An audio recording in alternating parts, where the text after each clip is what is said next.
I am 38 years old, and I am only just now able to say this out loud. There are things you carry for so long, so quietly, so completely alone, that they start to feel like they belong to you, like they are just part of who you are. This is not one of those things. This is something that was done to me. When I was 23 years old, I was lying in a hospital bed. Radioactive needles were inside my body. I could not move. I could not get up. I could not do anything but lie completely still and wait, while the radiation worked from the inside out. 7 days. 7 days of lying in that bed, fighting for my life, in a room that stayed quiet in a way it should never have stayed quiet. My name is Chloe, and the people who were supposed to love me most, my own family, chose to believe that my cancer was a lie. I was in that bed, while the needles were inside me. I was fighting. They were at home, believing every word my sister told them about me. And they never called. Not once. Not a single time in 7 days. Did my phone ring. 16 years later, Mom and Dad walked into my hospital. My name was on the door. My staff moved through my corridors. My operating theater was behind me. My patients were in my care. And they were there because Ava needed me. The same Ava who sat at their dinner table the night I went into treatment and made sure they never came. The same Ava who took the phone call I made from that hospital bed. The call I made because I was 23 and I was frightened and she was still my sister. And turned it into the most calculated betrayal of my life. That Ava was lying on my operating table. And I had a decision to make. Everything Ava told them about me, every single word of that lie she sat down and constructed at that dinner table, dismantled itself, right there, in one moment, in my corridor, in front of my staff, in front of everyone who had ever watched me become who I am. And the look on my father's face, when he finally understood what he had done, what he had believed, what 16 years of silence between us had actually been built on. I will carry that look for the rest of my life. Not with anger, with something quieter than anger. The particular feeling of someone who always knew the truth, and finally watched the rest of the room catch up to it. When my mother walked through those doors, and looked up, and realized whose hospital she was standing in, her hand went to her mouth, and she couldn't speak. I watched her from the corridor. She just stood there, hand pressed over her mouth, eyes full. The staff moved around her. Life continued in my hospital the way it always does. Purposeful, unstoppable. And she just stood there. And she couldn't speak.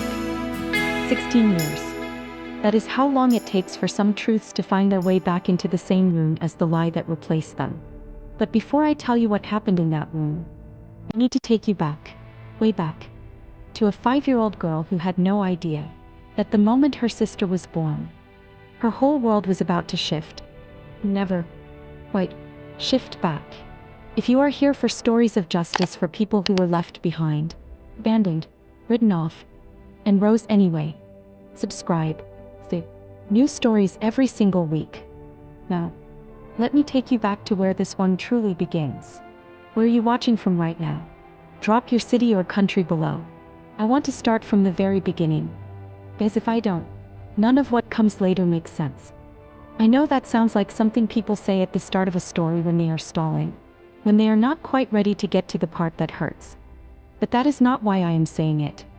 I am saying it because the beginning, the very beginning, is where everything that happens later was quietly decided. Long before anyone knew what was being decided. Long before I understood what I was watching. I am 38 years old as I tell you this story. 38 years old. And I have carried parts of it for so long, so quietly, so completely, that some of it has left marks. Not the kind of marks you can see. The other kind. The kind that live somewhere underneath the surface of how you move through the world. How you trust people. How long it takes you to believe that someone who says they love you actually means it. Those kinds of marks. And I am telling you this now. At 38, in the life I built in the hospital with my name on the door. Because I think you deserve to understand exactly how those marks got there. Starts when I am 5 years old. The day Ava is born. I remember the moment clearly. Not the hospital. Not the drive home. Not the phone calls that must have been made when she arrived. I remember the moment Mum walks through the front door holding this tiny, screaming thing, wrapped in a blanket, face still red from being new, and the way everyone in that room stops looking at me. Just like that. The attention shifts. All of it. Every pair of eyes in that room. Mum's, Dad's, the aunts and uncles who had come to see the baby. All of it moves to the bundle in Mum's arms. And I am standing there, 5 years old, in the same room I have always been in. But something is different. The room feels different. Not bad exactly. Just rearranged. Like the air has shifted to make space for something new. And in making space, has quietly, without meaning to, made a little less space for me. And it never really comes back. I want to be clear about something. I loved Ava. I want you to hold on to that as I tell you this story. Because it matters. It matters that I loved her. She was mine to look after. That was how I understood it. I was the older sister. She was small and new and she needed protecting. And I loved her the way older siblings love. Completely, instinctively, before anyone told me I was supposed to. I just didn't understand yet that the love I was giving her was not something she was being taught to give back. And I didn't understand yet that the way our parents were responding to her arrival, the way they leaned toward her, the way she became the natural center of every room she entered, was a pattern. Not a phase. Not a season. A pattern that would hold for the next 18 years. I told myself it was normal. Babies need more attention. Ava was younger. She needed more. That is what I told myself at 5 years old. At 6, 7. I kept telling myself that story for years. Because the alternative was admitting that something in my house was quietly, consistently not right. And I was too young to carry that. So I made myself smaller instead. I was 5 years old and I was already making excuses for them. Already shrinking myself so someone else could take up more room. Looking back now, at 38 with everything I know, I wish someone had told that little girl that she didn't have to do that. That she was allowed to take up space. That needing things was not the same as being a burden. Nobody told her that. So she just kept getting smaller. As Ava got older, she started saying things. The kind of things children say when the adults around them have never once sat them down and explained that words have weight. That what you say to someone, even someone small, even someone who doesn't show it, lands somewhere inside them. And stays. Sometimes for years. Ava had never been taught that. Because every time she said something that should have been corrected, Mom and Dad smiled. Or laughed. Or looked at each other with that particular expression parents give each other when their child does something they find endearing. Even when it isn't. I remember one evening. We were in the living room. I must have been about 10 years old. Which made Ava 5. She walked up to me. Completely unprompted, completely matter-of-fact. The way only a 5-year-old can deliver something devastating. I am prettier than you, Chloe. I am the prettiest child Mom and Dad have. She wasn't being cruel. Not intentionally. She was 5 years old and she was simply repeating the truth as she understood it. The truth as she had been shown it. By every laugh, every adoring look, every moment where her needs were placed gently at the center of the room and mine were quietly moved to the side. She wasn't being cruel. She was being honest. And I looked at her. This tiny 5-year-old standing in front of me with complete, untroubled confidence. And I didn't know what to say. So I looked at Mom. And then at Dad. Waiting. Waiting for one of them to say something. To correct her. To tell her that beauty is not something sisters compete over. That what she just said was unkind. That they expected better. They laughed. Not a small laugh. Not an uncomfortable, uncertain laugh. A warm, delighted laugh. The kind that says you are adorable and everything you do is wonderful. And in that laugh, without meaning to, without even understanding what they were doing, they confirmed it. They told Ava she was right. And they told me something too. They told me that what I felt in that moment did not matter enough to interrupt their amusement. I didn't cry. I didn't argue. I just went quiet. I was already very good at going quiet. That laugh costs me more than they will ever know. I want you to understand something before we go any further. Because I know what some of you might be thinking. Sibling rivalry. Normal family stuff. Kids say unkind things. Parents make mistakes. Everyone does. And you would not be wrong. None of this, on its own in isolation, is the reason I am sitting here at 38 years old telling you this story. But here is the thing about the way families wound you. It is never one thing. It is never a single moment you can point to and say, there, that is the one. That is where it broke. It is the accumulation. The slow, quiet, daily accumulation of being the one who matters slightly less. The one whose feelings are the ones that get set aside. The one who is expected to understand, to be patient, to be reasonable, to be mature beyond her years.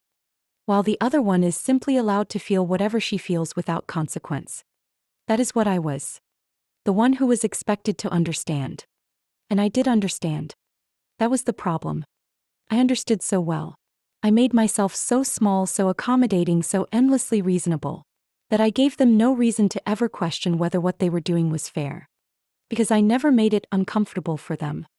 I just absorbed it, quietly, again and again. I'm not a difficult child. I'm not dramatic. I'm not asking for the world.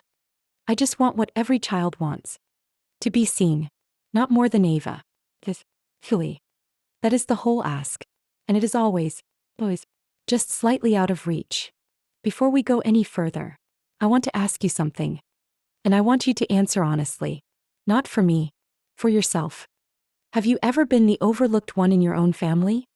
The one who did everything right, who was responsible, who was dependable, who showed up even when showing up cost you something, and still somehow managed to come second. The one who had to work twice as hard just to be seen half as clearly. The one whose achievements were acknowledged and then immediately redirected into a conversation about how someone else was feeling about your achievements. If you have ever sat at a table surrounded by your own family and felt completely, utterly, quietly invisible, type the words "I see you" in the comments right now. Because I do. I see you. And I need you to stay. Because what I am about to tell you is going to matter to you in a way you might not expect. Type 1 "See you" if you've ever felt invisible in your own family. The years passed. The way years do in families like mine.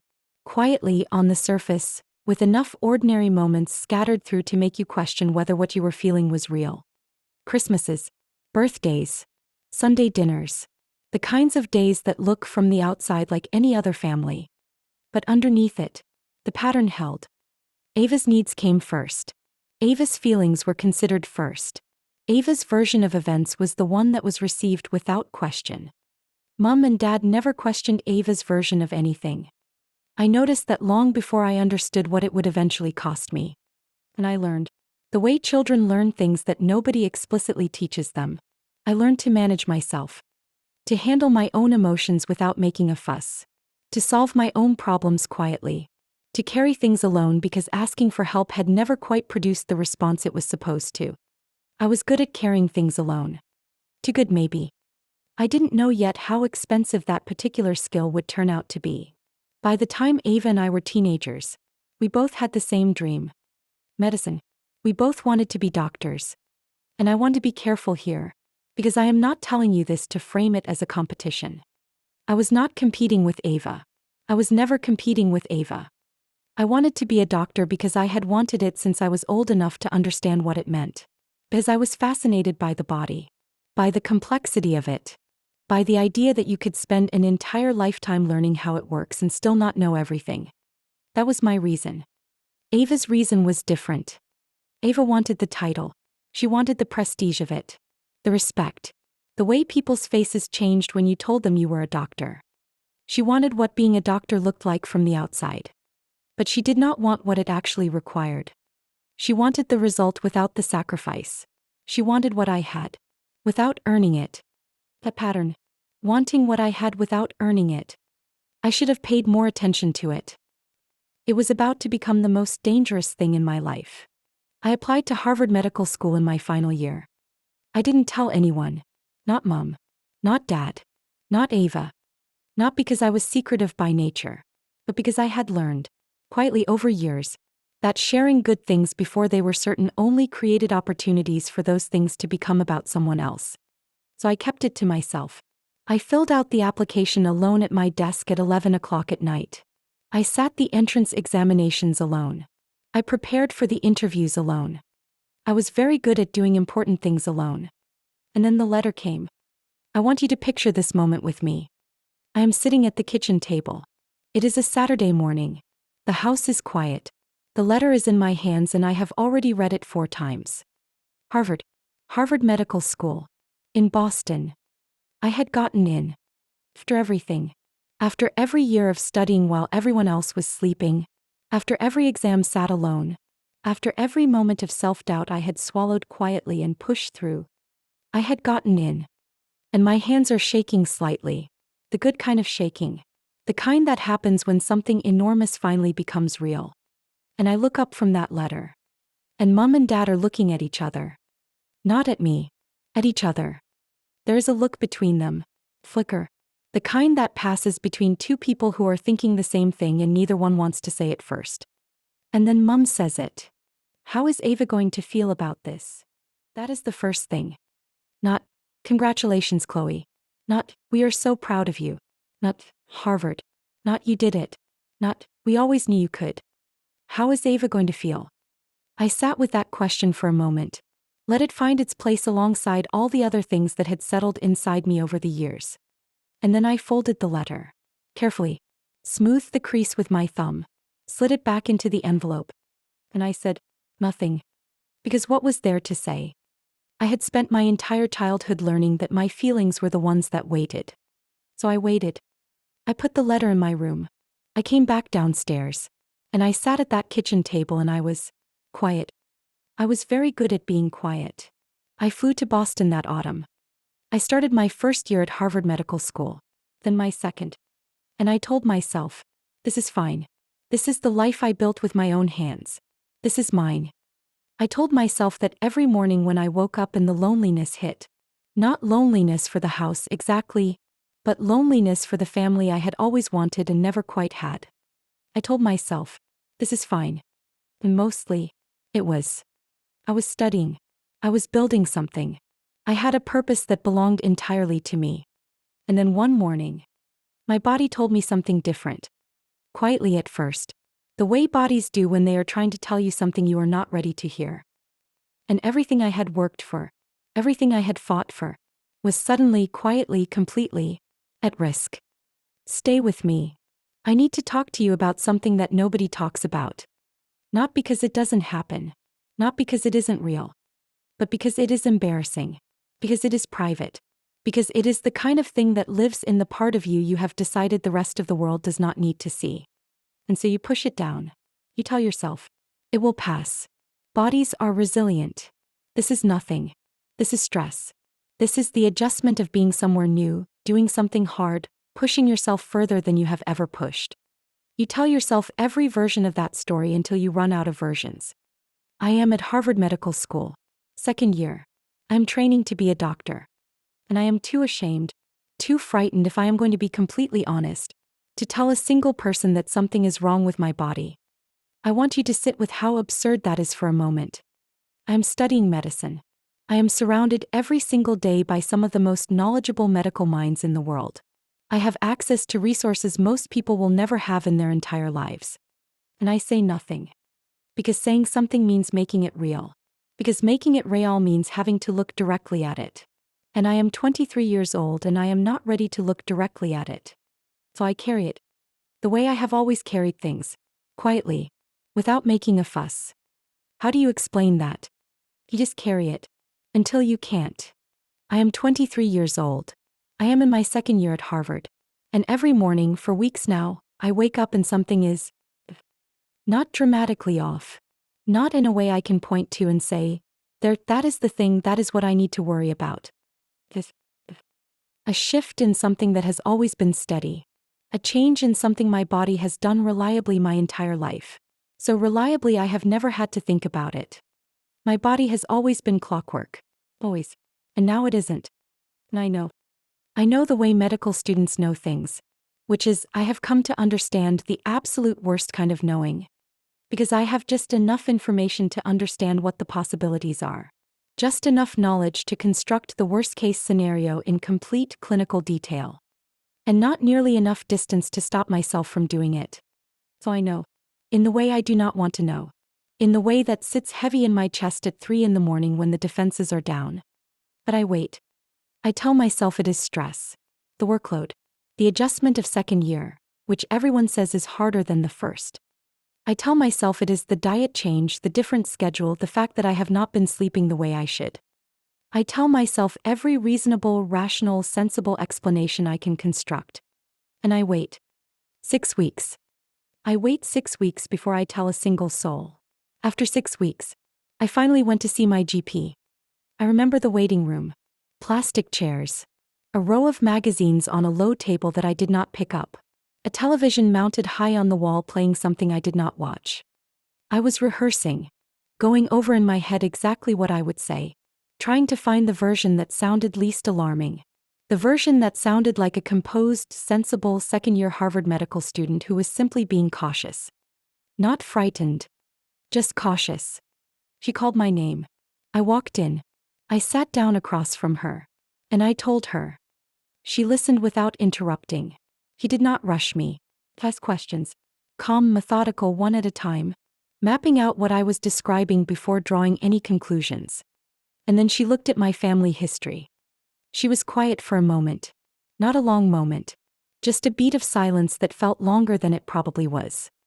And then she said something I was not prepared for. Let's do a colonoscopy. Just to be safe. Just to be safe. 4 words. And something in me, the part that had been telling myself for 6 weeks that it was nothing, that I was overreacting, that a medical student with too much knowledge was simply catastrophizing. That part went very quiet. Because a GP does not recommend a colonoscopy for a 23-year-old just to be safe unless she is thinking something she is not yet ready to say out loud. I understood that. I was training to be a doctor. I understood exactly what those 4 words meant. I said okay. Okay. And I walked out of that office carrying the weight of a question I was not yet ready to hear the answer to. I am lying on that table. The procedure room is white. Everything is white. The ceiling. The walls. The equipment around me. The lights overhead are the particular brightness of a room designed for clarity, for seeing things precisely as they are. The sedation has started. I'm not all the way under. Drifting. The edges of the room have softened. The sounds around me have moved slightly further away. I am present but not entirely here. And I keep thinking, this is just a precaution. This is fine. This is fine. I keep saying it. Not out loud. Just inside. Over and over. The way you repeat something when you are not quite sure you believe it but you need it to be true. It is not fine. Stage 3. Bowel tumor. Stage 3. I was 23 years old. And the room, that clinical, white, efficient room, went completely silent. Not because there was no sound. The monitor was still beeping. A nurse was moving somewhere to my left. The world outside that room was continuing exactly as before. But something in me stopped being able to hear any of it.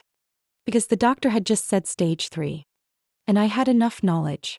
Too much knowledge in that moment to understand exactly what stage 3 meant. She kept talking. I could see her mouth moving. I could see the careful, measured expression of a doctor who has delivered this kind of news before and has learned how to hold it with both hands when she gives it to you. But I was only catching fragments. Treatment options. Surgery. And then she said a word that cut through everything else. Colostomy. A permanent opening in my abdomen. A bag worn on the outside of the body. Permanent. She said it would be permanent. I was 23 years old. And I sat there in that hospital gown in that white room, with the sedation still fading from the edges of my mind. And I thought about what permanent meant. Not in abstract terms. Not clinically. I thought about what permanent meant for a 23-year-old woman who had her whole life ahead of her, who was in her second year of Harvard Medical School, who had fought quietly and alone for every single thing she had ever achieved. A bag. Every morning. Every night. Every shift as a doctor. Every ordinary Tuesday afternoon. For the rest of my life. And I looked at that doctor. And I said, I cannot live like that. I can't. She heard me. She did not push back. She did not tell me I was wrong or that I needed to reconsider or that I did not have a choice. She heard me. And she took a breath. And she told me about something else. Brachytherapy. She explained it carefully. A research program. newer than the conventional approach. Experimental. Radioactive needles, inserted directly into the tissue surrounding the tumor site. Left in place for 7 days. 7 days of internal radiation working directly at the source. Targeted. Precise. During those 7 days, she was very clear about this. I would not be able to move. I would not be able to get up. I would not be able to use the bathroom normally. I would not be able to do anything but lie completely still in a hospital bed while the radiation did what it needed to do from the inside. 7 days. Completely immobilized. She was honest about the risks. Honest about the unknowns. Honest that this was not the conventional path. But it was a chance. A real chance to treat the tumor without the colostomy. A chance to come out the other side with my body intact. I did not hesitate. I said yes before she finished the sentence. Not because I was not frightened. I was absolutely terrified. But I was 23 years old and I had spent my entire life making the harder choice because the harder choice was the one that let me keep going. So I said yes. And then I sat there in that room. Boom. And I tried to figure out what to do next. I want to pause here for just a moment. Because I want to ask you something. And I need you to really sit with it before you answer. Have you ever faced something completely terrifying? Something enormous, something life-altering, something that should never have to be faced alone? And faced it alone anyway? Not alone because there was nobody in the world who could have been there. But alone because somewhere along the way, you had learned that your difficulties were yours to carry. That asking for help was an imposition. That needing people was somehow the same as being weak. Have you ever been so practiced at handling things yourself, so used to closing the door and managing it quietly, that even when something enormous arrived, something that would have brought most people to their knees, your first instinct was still to handle it alone? If that is you, type the number 1 in the comments. Just 1. Because I want to know how many of us are sitting in this together tonight. I am reading every single one. Drop a 1 if you've ever had to face something terrifying alone. Before I went into treatment, I did something that I have thought about almost every single day since. Something I have turned over in my mind 1,000 times. Looked at from every angle. Asked myself, was it the right thing? Was it naive? Was it hope or was it desperation? I called Ava. Not mom and dad. Ava. First. And I want you to understand why I called her first. Because on the surface, given everything I have just told you about our childhood, about the dynamic between us, about the years of quietly coming second, it might not make sense. But fear is not a rational thing. Fear does not consult the history of your relationships before it decides who you reach for. Fear reaches for what it loves. And despite everything, despite every year of invisibility, every birthday that passed without acknowledgement, every moment where Ava's needs eclipsed mine, she was still my sister. She was the person I had grown up alongside. The person who knew what our house smelled like on a Sunday morning. The person who existed in my life the way only a sibling can. Woven into you before you were old enough to choose who you let close. And when you are 23 years old, and a doctor has just told you have a stage 3 tumor, and you are sitting alone in a hospital room in a city that is not your home, you reach for what is woven into you, even when it has hurt you, even when you know better. Because fear strips everything back to what you wish were true. And what I wished were true, more than anything, was that Ava was the kind of sister who would show up for me. So I called her, and I gave her the chance to be that person. She picks up on the second ring. I noticed that. Second ring. Not immediately, which might have meant she was sitting with the phone in her hand. Not after 4 or 5 rings, which might have meant she was busy, distracted, living a life that had no space in it for me. Second ring. And I tell her everything. The symptoms I have been ignoring for 6 weeks. The GP visit. The colonoscopy. I tell her they found a tumor. Stage 3 bowel tumor. I say those exact words. Stage 3. I tell her about the colostomy, the option I refused. And I tell her about the brachytherapy, the radioactive needles, the 7 days completely immobilized in a hospital bed, the fact that I cannot move, the fact that I cannot get up, the fact that I will be lying there completely still for 7 days while the radiation works through me. I tell her all of it.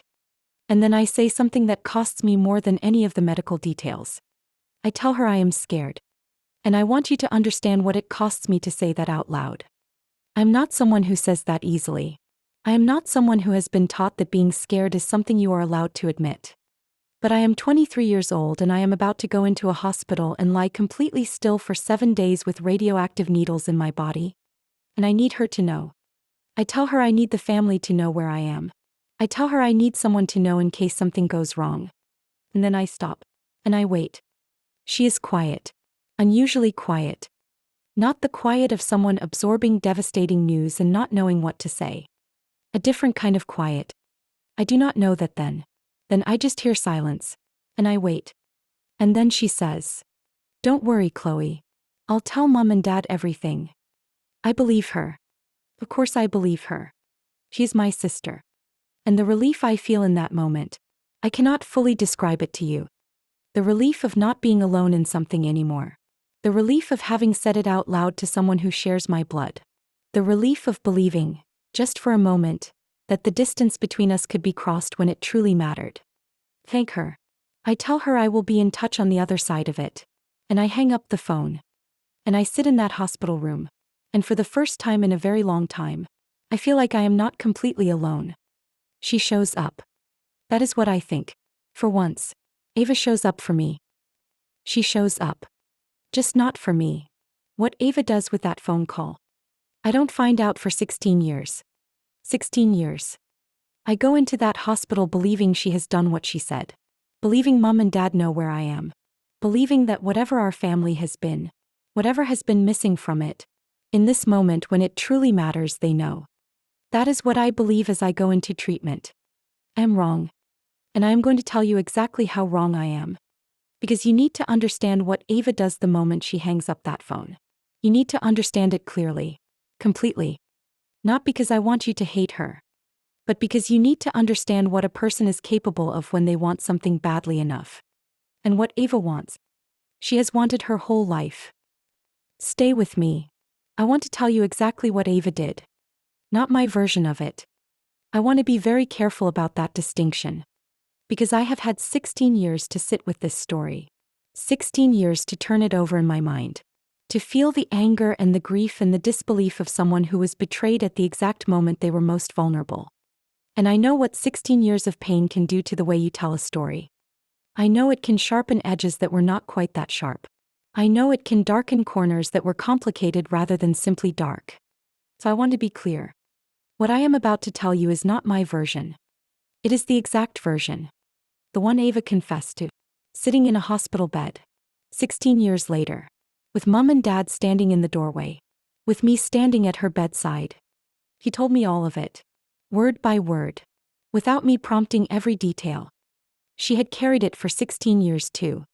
And I genuinely think, that carrying it had cost her something. Not enough. But something. This is what happened on the night I went into treatment. The moment Ava hung up the phone.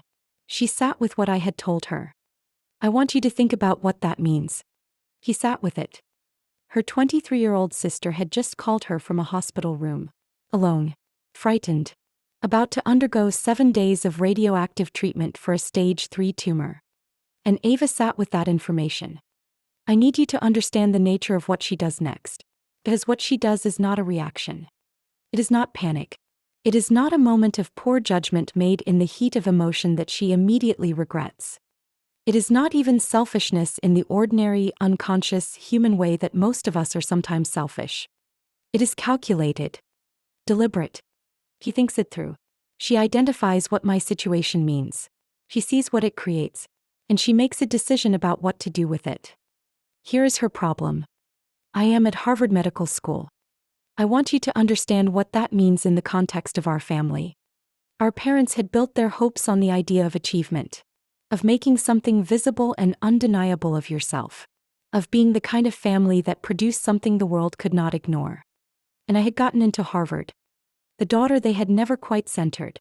The one whose birthday was always the secondary consideration. Whose achievements were always quietly redirected. I had gotten into Harvard Medical School. And that was undeniable. Even for them. Even through 16 years of making Ava the primary consideration. Harvard was the one thing that had tilted the axis. The one achievement so large it could not be explained away. And Ava knew it. She had felt that tilt happen. She had sat at that table and watched their faces when the letter arrived. She had watched the axis shift in a direction it had never shifted before. No. Because of the cancer, because of the treatment, I was going to be absent from Harvard. For weeks. Maybe months. My academic record would be interrupted. My timeline would shift. Everything I had built, the one thing that had finally, undeniably, made them look at me differently, was temporarily fragile. Ava saw the opening. And she walked through it. She sat down at the dinner table that same evening. The same table where they had always listened to her more than me. The same table where they had laughed when she told me I was not the prettiest child they had. The same table where every family decision had been made with Ava's comfort as the first consideration. She knew this table. She knew exactly what it was capable of. She knew that at this table, her version of things was the version that landed. And she sat down. And she told them a story. Chloe called me in a panic. She has been hiding something for months. She has been struggling at Harvard from the very beginning. The course is too difficult for her. She has been failing her examinations. Quietly. Too proud to admit she cannot keep up. The cancer story. She made it up. It is a way to explain why she is disappearing from school without admitting the truth. There is no tumor. There are no needles. She is back home hiding. And she does not want anyone to know that she failed. Ava tells them I am a liar. While I am lying in a hospital bed with radioactive needles in my body. While I am lying completely still. Unable to move, unable to get up, counting the hours, checking my phone, waiting for someone, anyone, to say something. Ava is sitting at that dinner table, telling them I have invented the whole thing. I want you to let that land. Not quickly. Not as a plot point you move past on the way to what happens next. I want you to actually sit with it. My sister. The person I called first. The person I told I was scared. The person I trusted with the most frightening information I had ever had to share. Is sitting at the dinner table telling our parents that I made it all up. While the radioactive needles are inside me. While I am lying there. She does not stop there. You know what Chloe has always been like. She pushes back. She argues. She has always been difficult. This is just who she is. Proud and deceptive and unable to handle failure. I am sorry. I am so sorry you have to hear this. But someone has to tell you the truth. She reminds them of every moment I have ever been difficult. Every argument. Every time I pushed back against a decision they made. Every time I questioned something rather than simply accepting it. Every time I asked for something that required something from them. He takes those moments. Real moments, things that actually happened. And she holds them up in a particular light. Arranges them in a particular order. Gives them a particular meaning. And the meaning she gives them is this. Chloe is proud.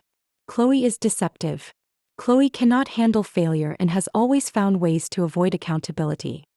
This, Ava tells them, is just who Chloe is. And then she hands them that portrait. And she tells them, this is your daughter.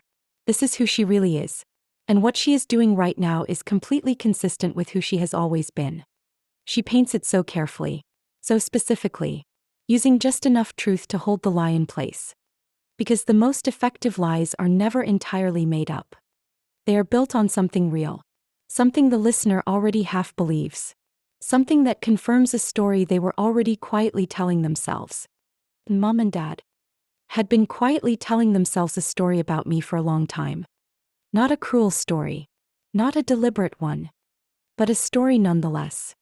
A story that had Ava as the one who was understood. The one who made sense. The one whose feelings and reactions and versions of events were the natural ones. The ones that didn't need questioning. And a story that had me as the complicated one. The one who pushed back. The one who was harder to read. Ava knew that story. She had been watching it being written her entire life. And she used it. Deliberately. Completely. She used it. And Mom and Dad do not call. They do not write. They do not pick up the phone and dial my number to ask me directly whether any of what Ava has said is true. They do not reach out to Harvard Medical School to ask whether I am enrolled, whether I am attending, whether there is any record at all, of the failing grades Ava has described. They do not call a single person who might have told them the truth. Not a family friend. Not an old teacher. Not anyone. They just believe her. They sit at that table and they look at each other. That look, the one they have been exchanging for 16 years, the one that says Ava is right, Ava knows, Ava is telling us what we need to hear. And they believe her. Because 16 years of favoritism has trained them to. Because when you spend 16 years teaching one child that her version of events is the one that counts, that her feelings are the ones that deserve immediate response, that her word is the one that does not need verification, you do not suddenly stop when the stakes are highest. You do not suddenly develop the critical distance you never exercised before. Believe. And the door between me and the family I had been carrying with me all the way to Boston, all the way through 2 years of Harvard, all the way to the edge of the most frightening thing I had ever faced, closes. Just like that. It closes. I need to stop here for just a moment. Because I need to ask you something. And I need you to answer it honestly. Not for me, but for yourself. Has anyone ever taken your most vulnerable moment? The moment you needed help the most? The moment you were the most open, the most honest, the most frightened? And used it as their opportunity? Not misunderstood it. Not reacted badly in the heat of something. Used it. Deliberately. Has anyone ever seen you at your lowest? And instead of reaching down to help you up, chosen in that moment to step on your hands? If you know that feeling. If you have ever trusted someone with your worst moment and watched them turn it into a weapon? Drop a 1 in the comments. Just 1. Because I want to know how many of us have had to recover not just from the thing that hurt us, but from the person who looked at that thing and saw their opening. I am reading every single one. Drop a 1 if someone used your lowest moment against you. Ava told me all of this herself. 16 years later. In that hospital room. When she was the one lying in the bed. When she was the one who needed saving. She told me through tears. And I want to be careful here. Because I am going to tell you what she said exactly as she said it. Not my summary of it. Not my interpretation. Her words. Because I think her words tell you something about what this cost her. Even as they tell you about what it cost me. She says, I thought if they believed you had dropped out, if they stopped being proud of you, then maybe they would finally look at me differently. Maybe they would stop comparing us. Maybe I would finally just be enough on my own. Without you there. Being everything they wanted. I have thought about those words every day since she said them. Without you there. Being everything they wanted. I want to be honest with you about something. Because the easy thing, the satisfying thing, would be to tell you that Ava is simply a villain. That she is entirely, straightforwardly uncomplicated in her cruelty. But that would not be the truth. And I have spent too long living with the truth to start softening it now. Even the parts that are inconvenient for the simple version of the story. Ava spends her entire life in my shadow. Not because I put her there. I want to be very clear about that. Not because I do anything to cast that shadow. Not because I try to outshine her or undermine her or position myself above her in any deliberate way. But because Mom and Dad build that shadow by making me the measuring stick she is held against. Every time they look at what I am doing and then look at what Ava is doing. Every comparison, every quiet expectation, every moment where my achievement becomes the thing she is measured against. They build the shadow taller. And Ava grows up inside it. Not by choice. She did not choose to be the child who was given everything and measured against nothing. She did not choose to grow up without the resilience that comes from being required to fight for things. She did not choose to reach adulthood fragile in the specific way that children who are never challenged tend to be fragile. She did not choose any of that. But here is what she does choose. She chooses when the moment comes, when my cancer creates an opening, to take it. She chooses not to be angry at Mom and Dad for the shadow they built. Not to confront them about the dynamic that has left her feeling perpetually insufficient. He turns it entirely on me. She wants me gone from this story. Not dead. Not harmed beyond this. Diminished. Disgraced. A dropout. A liar. A cautionary tale she can quietly feel superior to for the rest of her life. The measuring stick, broken. So she can finally stop being measured against it. She wants to be chosen so badly that she looks at her sister lying in a hospital bed with radioactive needles in her body and chooses ambition over blood. She chooses the opening over the truth. She chooses what she wants over what I need. Mom and Dad give her exactly what she is looking for. They withdraw. They go silent. They close the door. And I lie in that hospital bed, completely still, not allowed to move, the radiation working through my body, waiting for a call that never comes. And so I lie there, in that hospital bed, 7 days, completely still. The radiation working through my body, the monitor beside me keeping it steady, in different rhythm. And I wait for a call that never comes, for a name that never appears on that screen, for any sign at all, that somewhere out there the people who raised me are thinking of me. That sign never comes. And when those 7 days are over, when I finally get up from that bed, slowly, carefully, with the particular fragility of a body that has just been through something enormous, I go home. And home is silent. And the silence is worse than anything that happened in that hospital. Stay with me, because this is where it gets quieter. And quiet is sometimes the most painful thing of all. 7 days. I lie in that bed for 7 days. 7 days of being completely still. 7 days of radioactive needles doing their work inside me. 7 days of watching that phone on the bedside table. Face up, screen dark, waiting. And getting nothing back. And at the end of it, when the 7 days are over and the treatment is done and the doctors have said what they needed to say, I get up. Fully. The way you get up when your body has been through something it was not designed to go through. I walk out. I go through the corridor. Past the nurse's station. Past the doors that let the outside world back in. I go home. And home is silent. No calls. No visits. No flowers on the table from someone who thought of me. No food in the refrigerator that someone left for me to come home to. No note. No message.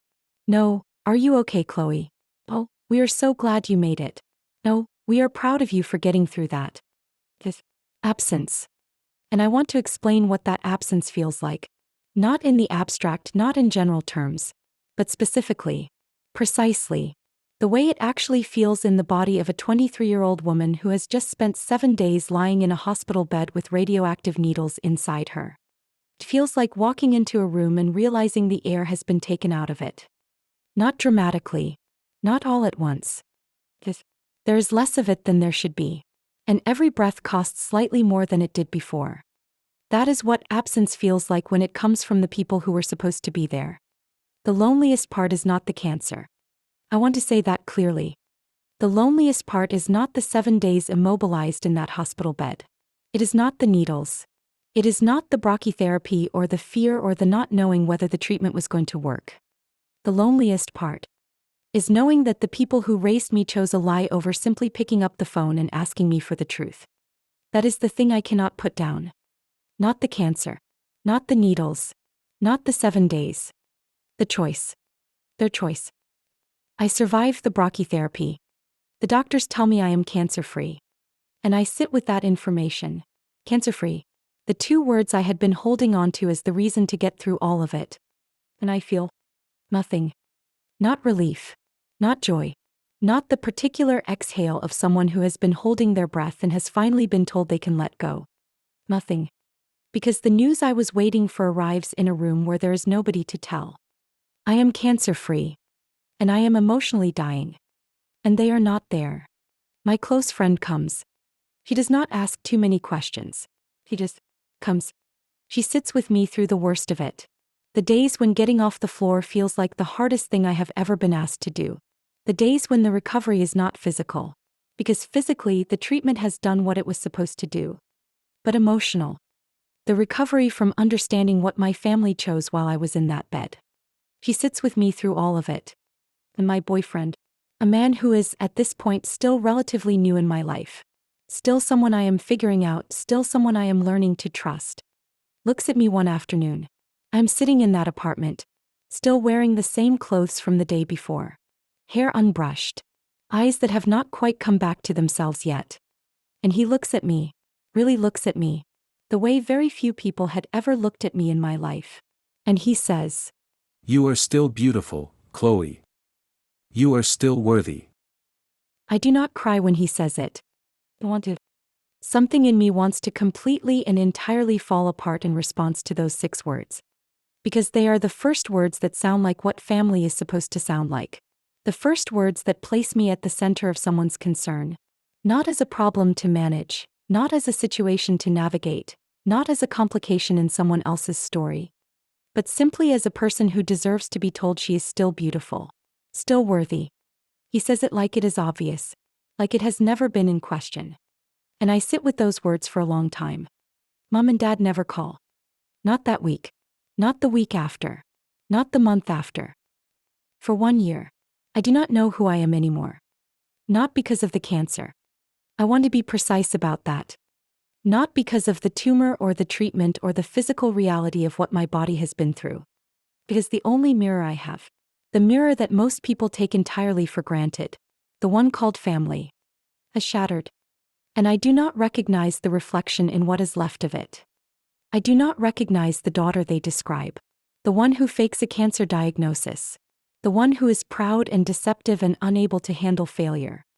I do not recognize her. But when the people who are supposed to know you best tell you that is who you are, something in you starts to wonder.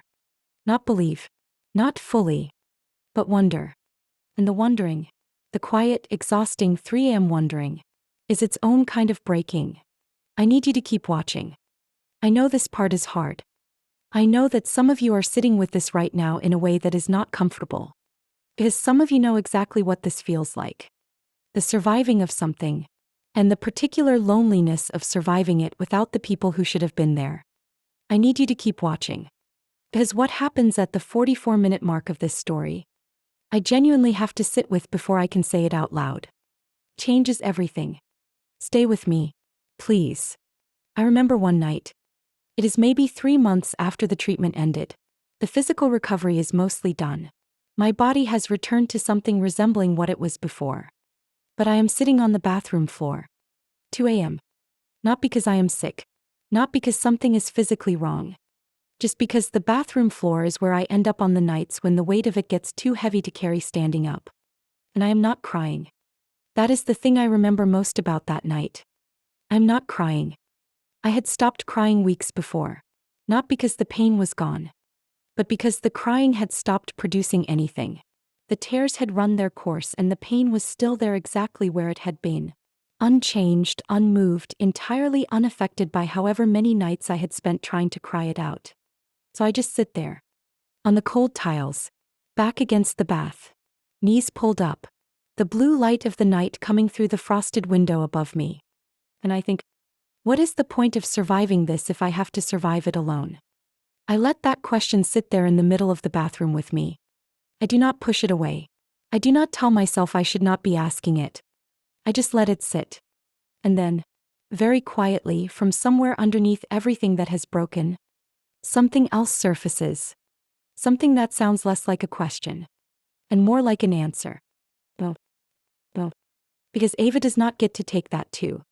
She does not get the cancer and the aftermath. He does not get Harvard and my breakdown. He does not get the radioactive needles and the year of not knowing who I am. He has already taken enough. She has already taken my family's belief in me. My mother's concern. My father's phone call that never came. She has already taken 7 days of silence in a hospital bed and a year of standing in the wreckage of it. He has taken enough. And she does not get to take what comes next. That is the night something shifts. And I want to be very careful about how I describe this, because I have seen this moment described in 100 different ways in 100 different stories. The turning point. The decision that changes everything. The moment the main character rises from the ashes and decides to fight back. It is never like that. Not in real life. It is not dramatic. There is no music swell. No sudden clarity that wipes everything else clean. It is a decision made on a bathroom floor at 2 a.m. by a 23-year-old woman who is exhausted and cancer-free and entirely alone. and who decides, very quietly, without telling anyone, without making a speech or writing a letter or sending a single message, that she is going to finish what she started. Not for Mom. Not for Dad. Not to prove something to Ava. Not to hold anything over anyone.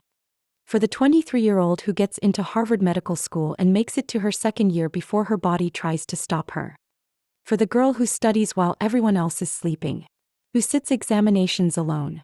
Who carries things quietly because that is what she has always done. For her. She deserves to finish. She has earned the right to finish. Nobody. Not a stage 3 tumor, not radioactive needles, not 7 days in a hospital bed, not a year of silence from the people who should have called. Nobody gets to take that from her.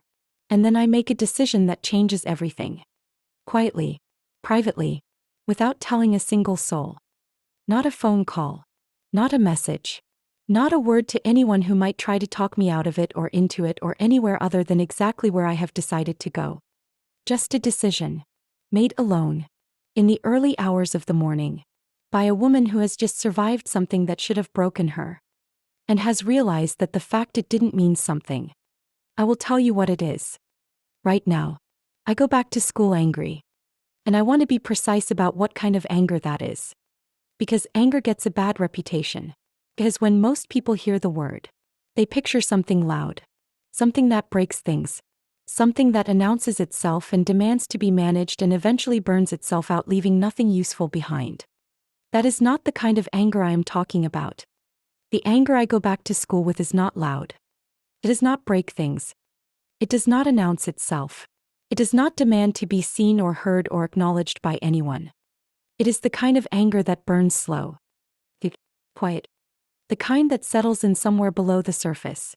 Below the composed face and the steady hands and the calm voice that gets you through whatever room you are in.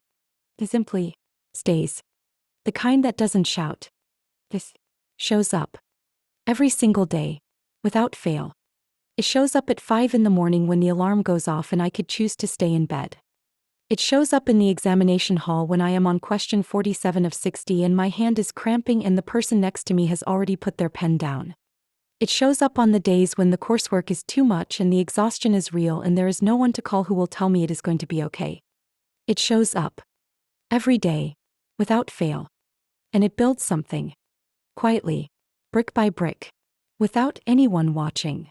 The first thing I do is change my legal name. I stop carrying theirs. And I know how that sounds.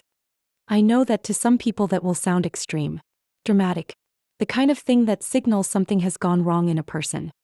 But I want you to understand what a name carries. A name is not just a sound people make when they want your attention. A name is a story. It is the first story ever told about you. Before you can speak, before you can choose, before you have any say in what you are called or what that word is going to mean in the mouths of the people who say it. My name, the name they gave me, had been used. It had been spoken by Ava at a dinner table while I was in a hospital bed. It had been attached to a lie. It had been used to construct a version of me that I did not recognize. Proud, deceptive, unable to handle failure. And that version of me had been accepted by the people who were supposed to know the real one. That name carried that. Every time I heard it, every time I wrote it, every time I signed it at the bottom of an examination paper or a university form, it carried that. And I needed something that didn't. I needed a name that had never been in Ava's mouth, that had never been used to build a lie, that had never been handed to Mom and Dad as evidence of something I was not. I needed a name that belonged to me. Only me. One they had never touched. I want to tell you what it felt like to sign that document. Because I think people imagine it would feel like relief. Like putting something down that you have been carrying too long. And there was some of that. But more than relief, there was something else. Something that felt like reclamation. Like taking back something that had been taken from me without my permission. Like saying, this is mine. This one thing. This name. This identity. This version of me that is not filtered through anyone else's story about who I am. This is mine. And I am starting here. With this. With a name they have never touched. And I am going to build everything that comes after it from scratch. From nothing. From zero support and zero family in the stands when something good happens and zero phone calls when I need to hear that it is going to be okay. From here. Just me. And a name that is finally, completely, entirely mine. Every exam I pass after that. And there are many. Medicine is not a short road. It is not a degree you finish and move on from. It is a process, long, demanding, relentless, that asks more of you at each stage than the stage before. And every time I sit down in an examination hall, every board I sit, every qualification I earn, every practical assessment and written paper and clinical evaluation, there is something underneath it. Something that is not entirely about medicine. Something that is partly a conversation, not spoken out loud, not in a letter or a phone call or a confrontation. Just a quiet, private, ongoing conversation between me and the silence they chose. Every time I pass something, every time the result comes back and it says what it needs to say, I think of that hospital bed. I think of 7 days lying completely still while the radiation worked through me. I think of the phone on the bedside table, the dark screen, the name that never appeared. And I think, I survived radioactive needles in my body. I survived you abandoning me. I survived the silence and the year of not knowing who I was and the bathroom floor at 2 a.m. and all of it. I survived all of it. And I am still here. I am still building something. And I am doing it without you. I want to tell you what those years are like. Because I think, in stories like this, there is a tendency to collapse them. To summarize them in a sentence or two. She worked hard. He kept going. He made it. And all of that is true.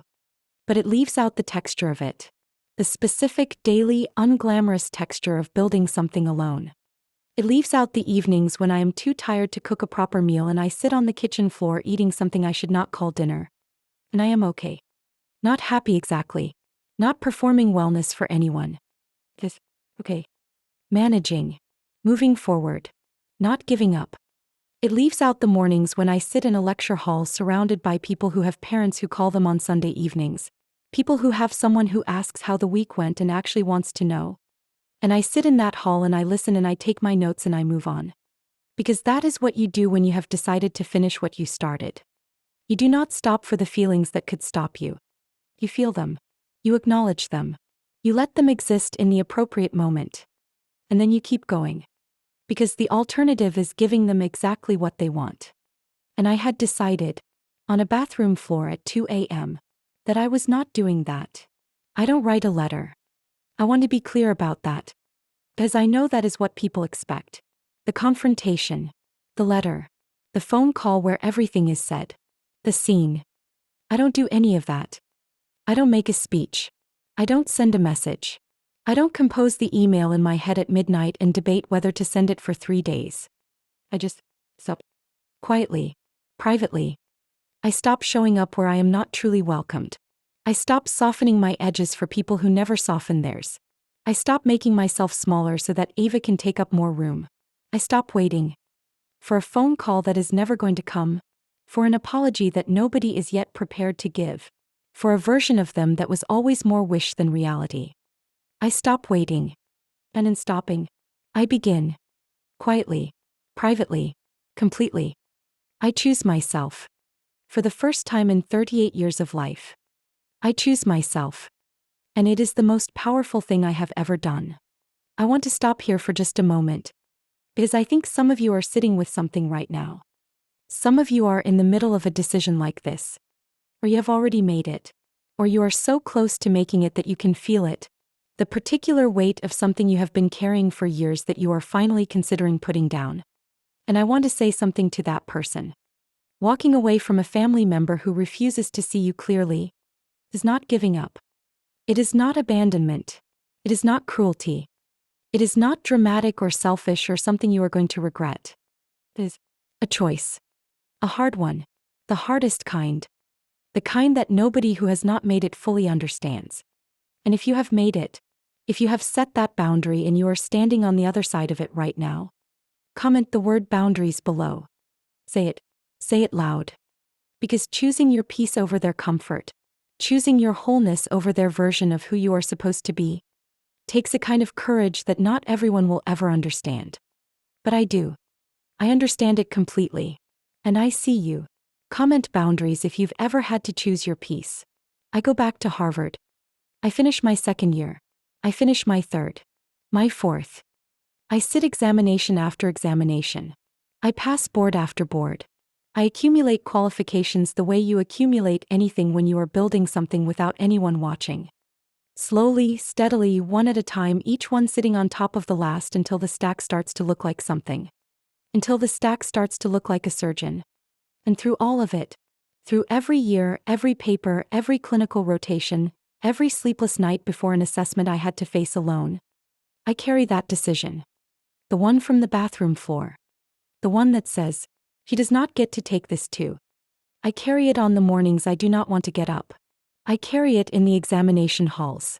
I carry it in the hospital corridors when I am a student watching surgeons work and thinking, one day that will be me. One day my name will be on the door. Nobody, not Ava, not the lie she told, not the silence that followed it, will be able to touch that. 15 years. That is how long it takes to become a fully registered doctor. Not because of the cancer. I am cancer-free. The brachytherapy does what it is supposed to do. My body recovers. 15 years. Because medicine takes 15 years. Because becoming a surgeon is not something that happens quickly or easily or without the kind of sustained, daily, relentless commitment that most people will never be asked to give. 15 years of starting from zero.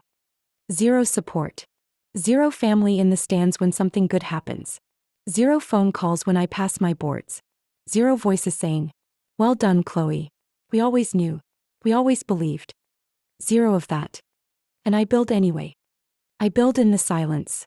In the absence. In the specific, expanding space that gets created when you stop waiting for people who are not coming and start using that space for something else entirely. I build in that space. Year by year. Qualification by qualification. Decision by decision. And what I build, nobody sees coming. Least of all them. I work double shifts. I want you to understand what that actually means. Not as a phrase. Not as the kind of thing people say to convey that they worked hard and things were difficult. I mean, I work before the hospital shift starts. Studying, reviewing, preparing.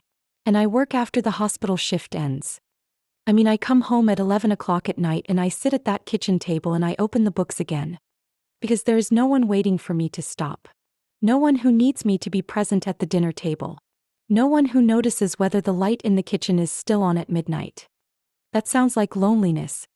And in some ways, it is. But it is also freedom. The particular freedom of someone who has decided exactly what they are building and has no distractions from the building of it. No one questioning the choices. No one suggesting a different path. No one saying, are you sure about this? Is this really the right thing? Wouldn't it be easier if you just... None of that. Just me. And the work.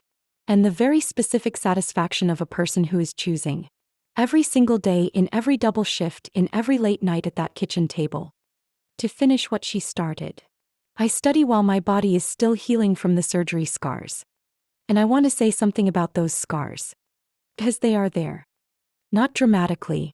Not in a way that defines every moment or colors everything that comes after. But they are there. The physical evidence of what happened to me at 23 years old. The evidence that the brachytherapy was real. That the radioactive needles were real. That the 7 days lying completely still were real. The evidence that when Ava told them I had made it all up, he was lying. I carry that evidence in my body. Every day. And some days. On the mornings when the scar tissue is tight, or the reminder comes in a way I was not expecting. I think about the fact that Mom and Dad have never seen it. Have never asked about it. Have never called to say, we know the truth now. We know what you went through. We are sorry we were not there. Those calls never come. So I learned to celebrate my wins without waiting for them. I learned to celebrate alone. I pass an examination. And I want to tell you exactly what that looks like. It does not look like what you might imagine a victory looks like. There is no one in the corridor waiting to hear the result. No one I call immediately. The way you call when there is someone who has been holding their breath alongside you and who needs to know the moment you do. It looks like this. I am sitting at my kitchen table. One lamp on. Textbooks still open from the night before. The result is on the screen in front of me. I read it once. I read it again. And then I sit back in my chair. And I say, Out loud. To the room. To the lamp and the textbooks and the four walls that have witnessed every hour of work that led to this. You did that, Chloe. Not to anyone. Just to the room. Just so the words exist somewhere outside my head. Just so they are said. Even if only the walls hear them. Because they deserve to be said. And I have stopped waiting for someone else to say them for me. And Ava, I want to be careful here. Because this is the part of the story where it would be easy, very easy, to let the satisfaction become something else. To let it curdle into gloating. Into a kind of quiet cruelty dressed up as justice. I'm not going to do that. Not because I am particularly virtuous. But because the truth, just the plain truth stated without embellishment, is devastating enough on its own. I am building. Ava is falling apart. Not all at once. Not in a single dramatic collapse that anyone could point to and say, there, that is where it happened. Gradually. The way things fall apart when the foundation was never solid. When everything you have was given to you without being earned. And then the world, which gives nothing for free, asks you to earn it. And you do not know how. Because nobody ever taught you. Because nobody ever required it of you. Ava never becomes a doctor. She never finishes her degree. Not because she isn't capable. I want to be very clear about that. Not because she lacks the intelligence or the ability. But because the wanting without the willingness to work. The desire for the result without the commitment to the process. That combination does not get you through a medical degree. It does not get you through most things worth doing. And Ava has spent her entire life wanting things without being required to do the work of getting them. So she doesn't finish. And she moves on to the next thing. And then the next. She moves from job to job. Relationship to relationship. Each one beginning with the particular confidence of someone who has always been told they are special. And ending when the world fails to confirm it. She borrows money she never returns. Not maliciously, perhaps. But consistently. With the particular entitlement of someone who has always received more than they gave back. And has come to understand that as simply the way things work. Mom and Dad. Continue for a while to enable it.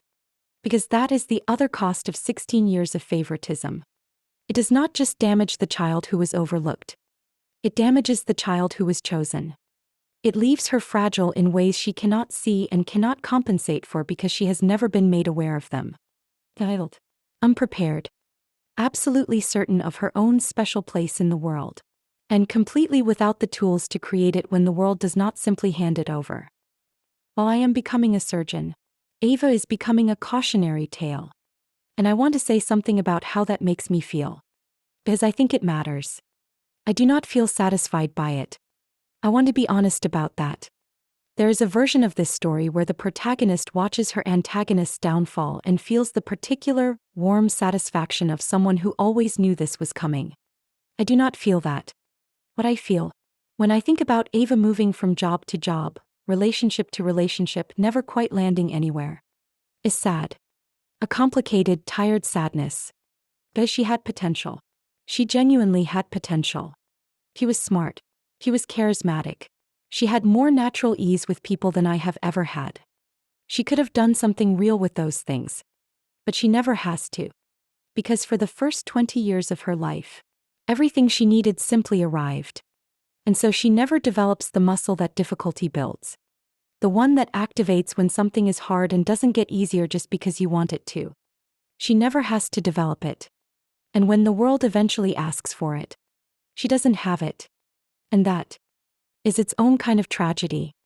One that Mom and Dad built for her just as surely as they built the shadow she put me in. Without meaning to. Without understanding what they were doing. But building it nonetheless. The morning I wake up and do not feel the weight. I do not know what to do with myself. I lie there for a moment. Just lie there.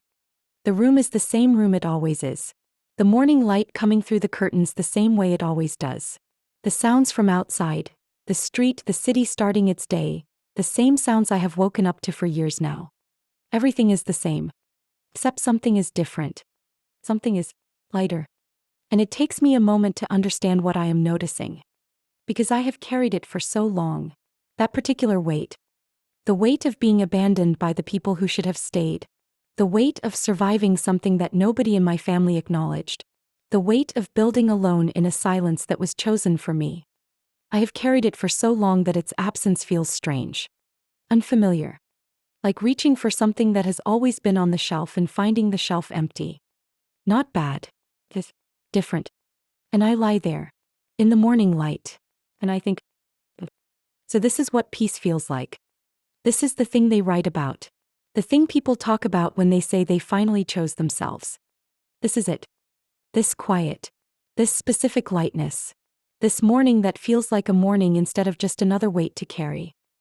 Feels like exhaling. After holding my breath for 15 years. It feels like exhaling. I want to tell you about the day everything changes again. Not because something goes wrong. Not because something breaks or collapses or arrives in the way of bad news wrapped in something familiar. But because something arrives that I did not plan for. Something that none of the building, none of the 15 years, none of the double shifts, none of the quiet victories celebrated alone at a kitchen table with one lamp on, could have fully prepared me for. And then, one day, they bring Ava in. On a stretcher. To my hospital. I am not in the building when the call comes. I am finishing rounds. Moving through the corridors of the place I have built. The place that has my name on the door. And my registrar finds me. And tells me. And I turn around. And I walk toward the bay. One phone call. That is all it takes. One phone call. And 16 years arrive all at once. All of it. At once. In one corridor. In one moment. Stay with me. I want to tell you about the moment before the moment. Because I think it matters. Because the moment before the moment, the ordinary, unremarkable, completely regular moment that exists just before everything changes, is always the one you remember most clearly afterward. I am not in the building when they bring Ava in. I am finishing rounds. It is an ordinary Tuesday. Not a Tuesday that has announced itself as significant. Not a Tuesday with any particular weight sitting on it when I wake up that morning. Just a Tuesday. My hospital. My corridors. My patients. I am moving through a ward I have moved through 100 times before. Checking in. Reviewing notes. Speaking to the nursing staff the way you speak to people you trust. Easily, directly, with the shorthand that develops between people who have worked alongside each other for long enough. Everything is ordinary. Everything is mine. I have worked 15 years for this specific ordinariness. For the right to move through these corridors like I belong in them. Because I do. Because I built this. Because every examination and every double shift and every night at the kitchen table with one lamp on. Built to this. To a Tuesday. An ordinary Tuesday. My hospital. And then my registrar finds me in the corridor. We have a critical coming in. Severe accident. Fatal injury. You are the attending, Dr. Chloe. I say okay. Yes, okay. The way I have said okay to 100 critical calls in my career as a surgeon. The way that word, in a hospital from an attending physician, does not mean I understand the situation and will think about it. It means, I am coming. Right now. I hand the chart in my hands to the nurse beside me. I turn around.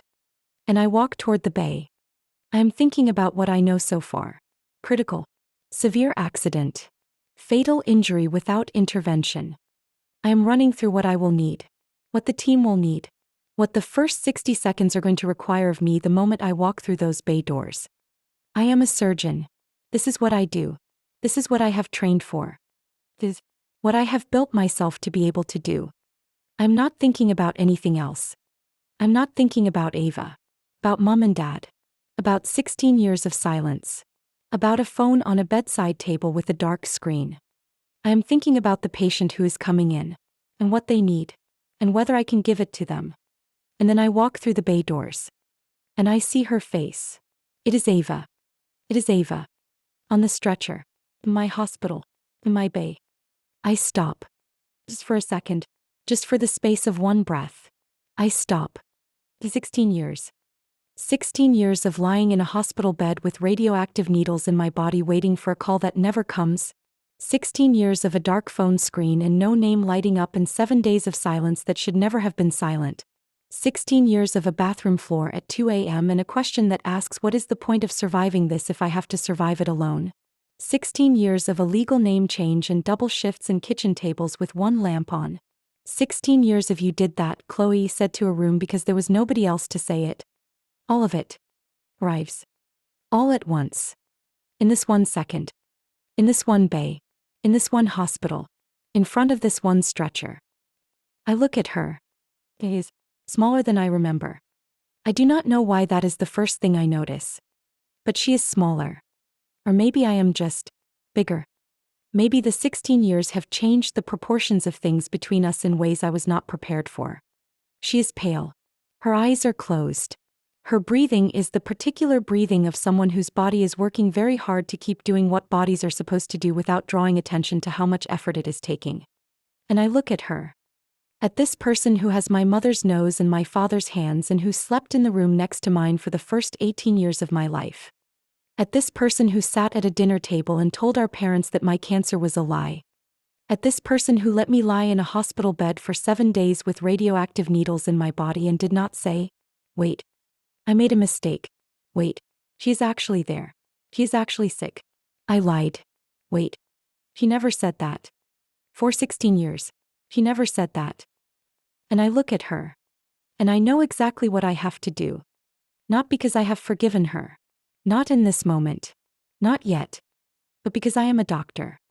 And doctors do not get to choose who they save based on who hurt them.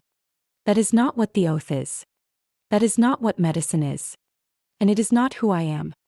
I did not spend 15 years becoming a surgeon. I did not build this hospital, earn this name on this door, stand in this bay. To be the kind of doctor who lets personal history walk into a treatment room. That is not who I am. That has never been who I am. So I look at Ava. And I do what I was built to do. I operate. I want to tell you what that means. Not clinically. Not in the technical language of the procedure. I want to tell you what it means for a surgeon to operate on her sister. On the person who looked at her lying in a hospital bed at 23 years old. And saw an opportunity. It means this. For the hours that the operation takes. I am not Chloe. I am not the daughter who was abandoned. I am not the woman who spent 15 years building alone. I am not the person who has carried 16 years of silence in her body alongside the scars from the treatment nobody acknowledged. For those hours, I am a surgeon. Only a surgeon. And a surgeon's job. The one job, the only job, the job I have been training for since a bathroom floor at 2 a.m. is to save the life on the table. Regardless of who it is. Regardless of what they have done. Regardless of what is owed and what was taken and what 16 years of silence has cost. That is what the oath is. And I have always kept my oaths. Even the ones nobody else kept for me. I save Ava's life. I want to let that land before I say anything else. I save Ava's life. The same Ava who sat at that dinner table 16 years ago. The same Ava who took the phone call I made from a hospital bed. A call made in fear, in trust. In the specific vulnerability of a 23-year-old who was about to undergo 7 days of radioactive treatment. And used it. The same Ava who told our parents that my cancer was a lie. The same Ava who let me lie in that bed for 7 days without sending a single word. I save her life. And I want to be precise about why. Not for her. I'm not going to tell you that in the moment I see her on that stretcher. All of it washes away and I am filled with some generous, unconditional love that overrides everything else. That is not what happens. What happens is quieter and harder and more complicated than that. What happens is, I see a human being on a table who will die without intervention. And I am the surgeon. And a surgeon does not leave a human being to die on a table because that human being once did something unforgivable. Not for her. Not for mom and dad. Not for the version of this story where I am rewarded for being the bigger person. Because the woman lying on that table is still a human being who deserves to live. And because the woman standing over her has taken an oath. And I keep it. I have always kept the things I promised. Even when no one kept their promises to me. Even then. I keep it. They arrived 2 hours after the surgery. Mom and Dad. I know they are coming before I see them. My registrar tells me. Quietly, at the nurse's station, the way people deliver information in hospitals, with the particular efficiency of someone who understands that every word costs time and time costs something real. Family of the patient are here, she says. I nod. I say I will be in the corridor. And I go there. And I wait. I want to tell you about those 2 hours between the end of the surgery and their arrival. Because I think those 2 hours matter. I do not spend them rehearsing what I will say. I do not stand in a room somewhere composing a speech. I do not think through every possible version of how this encounter goes and prepare a response for each one. I spend them working. Because there are other patients. There are always other patients. And a surgeon who stops working because something personal has arrived in her hospital is not the kind of surgeon I have built myself to be. So I work. For 2 hours. I check on the patients who need checking on. I review the notes that need reviewing. I answer the questions from the nursing staff that need answering. I work. And then my registrar tells me they are at the reception desk. And I go to the corridor. And I wait. They do not see me yet when they come through the doors. They are at the reception desk, asking for their daughter. And I watch them. From the corridor. I watch Mum. How she holds herself, the particular tightness in her shoulders, the way her hands are gripping the strap of her bag just slightly harder than a person grips a bag when everything is fine. I watch Dad. How he stands beside her, how he scans the room the way people scan rooms in hospitals when they are frightened and are trying not to show it. And I look at them. These two people I have not been in the same room as for 16 years. And I feel complicated things. Not one thing. Not the clean, simple, easy-to-name feeling of a story that has resolved itself into something tidy. Complicated things. Grief. For the 16 years. For the versions of this relationship that should have existed and never did. Anger. Quiet and deep. The same kind of anger I went back to Harvard with. The kind that doesn't shout. And something else. Something harder to name. Something that might be pity. For what they are about to understand. For the moment that is coming when they look up and realize whose hospital they are standing in. And then they look up. And they see me. Mum's hand goes to her mouth. It happens immediately. Before she even fully registers what she is seeing. Before her mind has caught up to what her eyes have found. Her hand goes to her mouth. The instinctive gesture of someone whose body understands something a full second before the brain does. Dad stops walking. Stops. Completely. In the middle of my corridor. Not at the edge of it. Not stepping aside. Not managing himself discreetly so that the staff can move past him. He just stops. Right there. In the middle of everything. And he looks at me. He is looking at my coat. The white coat with my name on it. The coat that means something in a hospital. That signals something about who you are and what authority you carry and how this space relates to you. He is looking at my name on the door behind me.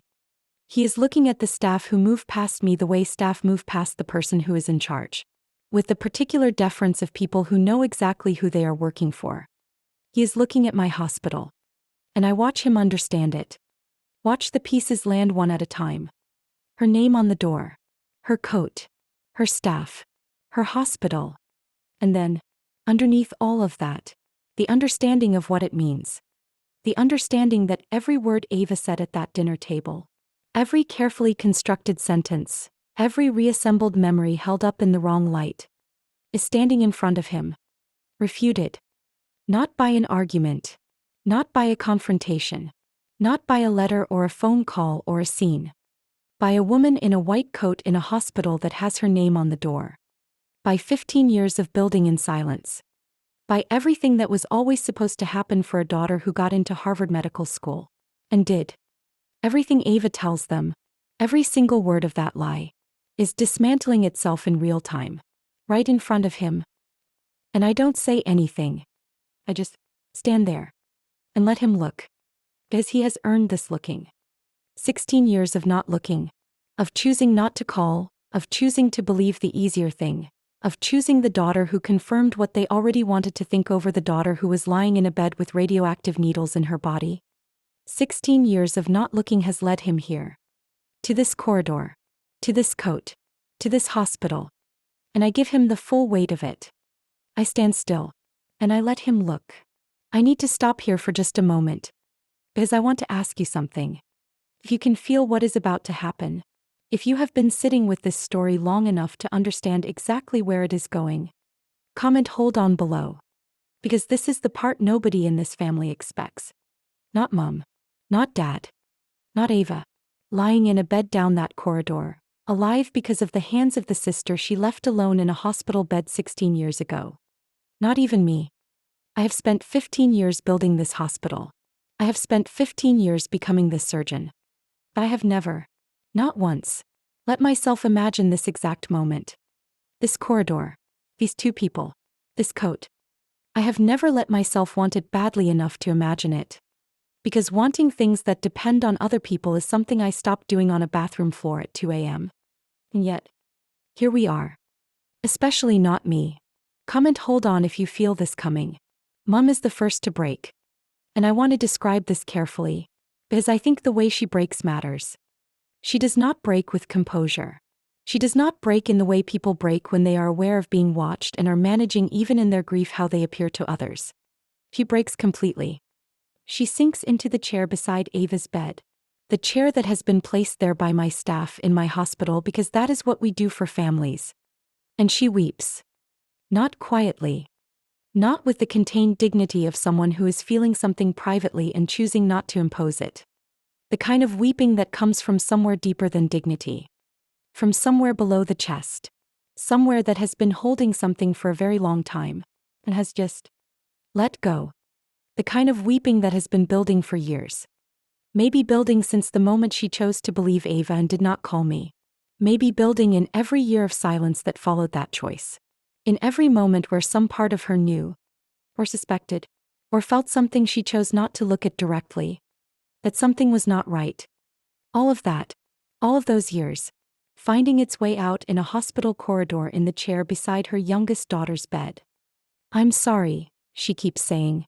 Over and over. I'm sorry, Chloe. I am so sorry. And I stand there and I listen. And I feel, those complicated things. Not just one. Never just one. And then Dad walks toward me. Slowly. And I want you to understand something about that slowness. It is not the slowness of hesitation. It is not the slowness of a man who does not know whether to approach. It is the slowness of a man who is carrying something with every step. Who is walking toward a reckoning he has been, perhaps, moving toward for 16 years. This man who never once calls during 7 days of brachytherapy. This man who sits at a dinner table and listens to Ava's story and does not pick up the phone. This man who lets 16 years of silence settle between us without reaching across it. Without a single call. A single message. A single gesture in the direction of the truth. He walks toward me. Slowly. And he stands in front of me. And I look at him. And he is older. Of course he is older. 16 years have passed.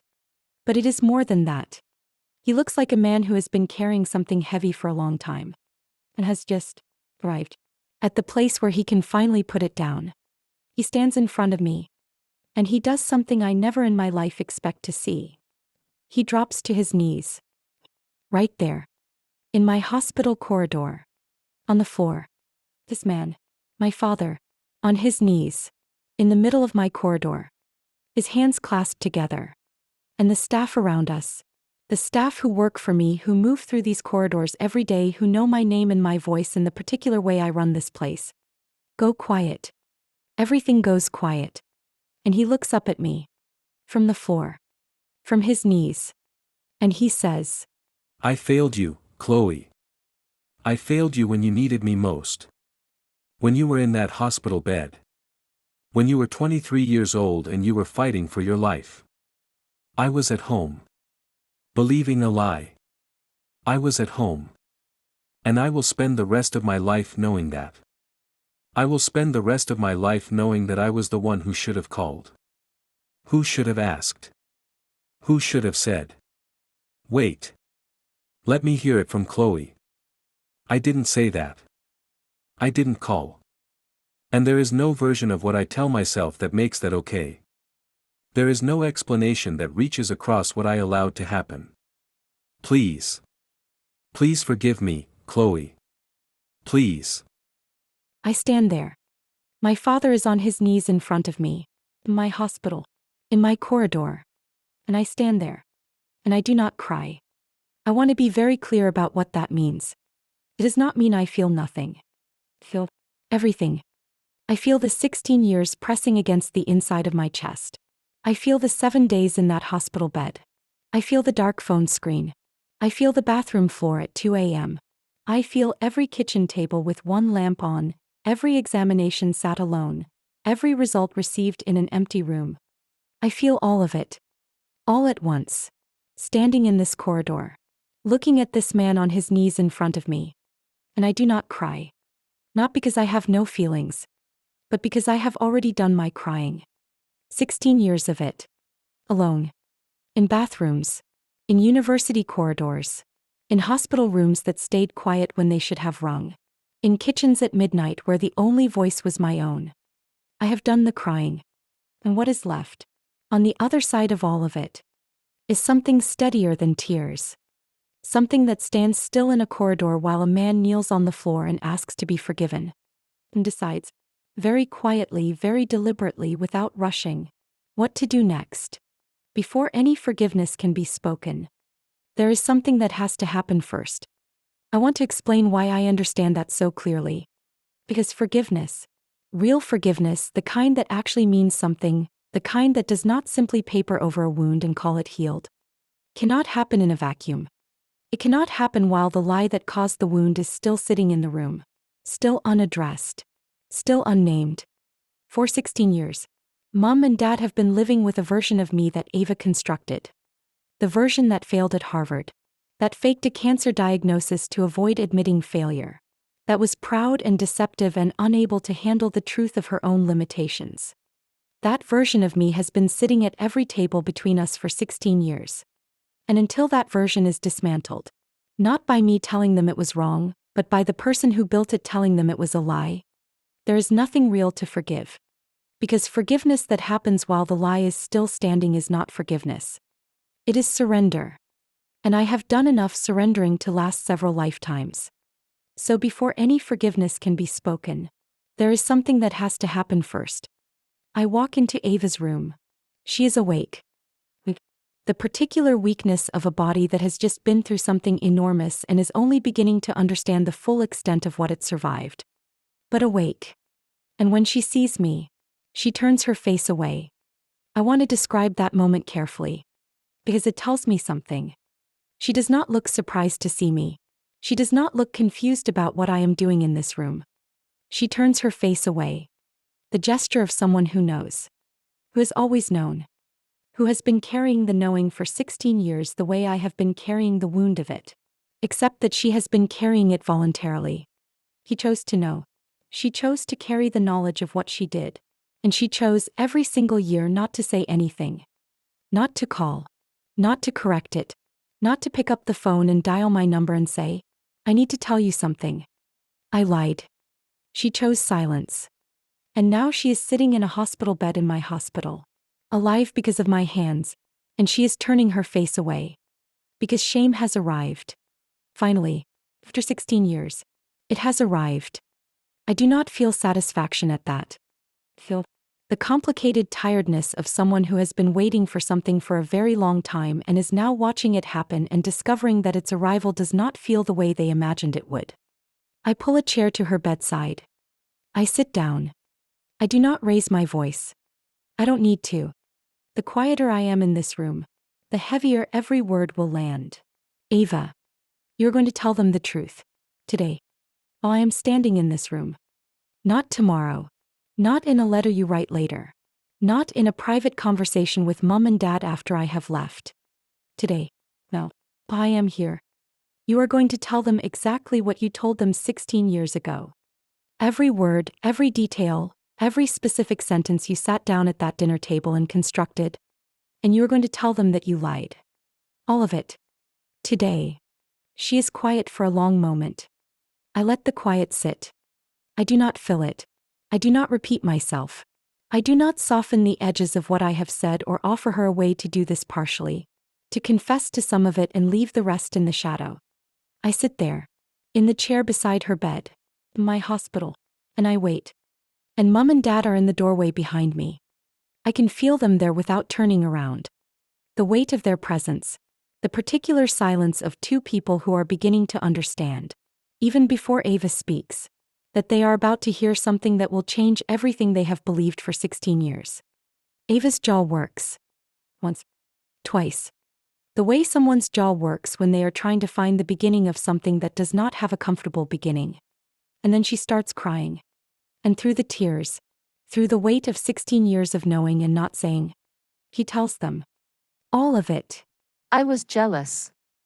I was so jealous of you, Chloe. I have been jealous of you my entire life. Harvard. Your grades. The way you made everything look easy when I knew. I knew how hard you were working. The way Mom and Dad talked about you even when they were trying not to compare us. Even when they were trying to be fair. You were always there. The standard. The thing I was supposed to reach. And I couldn't reach it. Not because I wasn't capable. But because I didn't want to do what it took. And I knew that about myself. And I hated myself for it. And I hated you for making it so visible. When you called me from that hospital. When you told me about the tumor, about the brachytherapy, about the 7 days. Something happened in me. Something I am not proud of. I saw a space. I saw that everything you had built was suddenly fragile. And I thought, just for a moment, just for one terrible moment. This is my chance. I didn't think they would actually believe me. That is what I told myself. I didn't think they would stop talking to you. I didn't think they would go silent. I thought, maybe they will question it, maybe they will call you, maybe it will just create a little distance, make them look at me a little more clearly. I didn't think they would actually do it. And then they did. And I didn't correct it. I should have corrected it the next day. I should have called them back and said, I lied. Call her. Please call her. I didn't. And every year after that. Every year I didn't say anything. It got harder to say. Because the longer it sat there, the more it felt like correcting it would destroy everything. Would destroy me. I just wanted. I just wanted to be chosen. For once. Just. Once. I'm sorry. I am so sorry, Chloe. I let her words settle. I do not rush what comes next. Because what comes next needs to be said carefully. Not angrily. Not with the heat of a wound reopened. But clearly. Precisely. The way you say something that has been waiting 16 years to be said. And you want every word to find exactly where it is supposed to land. And I say, quietly, without raising my voice, without breaking. You wanted to be chosen. So you told Mom and Dad that their daughter, who was lying in a hospital bed with radioactive needles in her body, was faking it. You wanted to be chosen so badly that you left me alone during cancer. Not by accident. Not in a moment of confusion.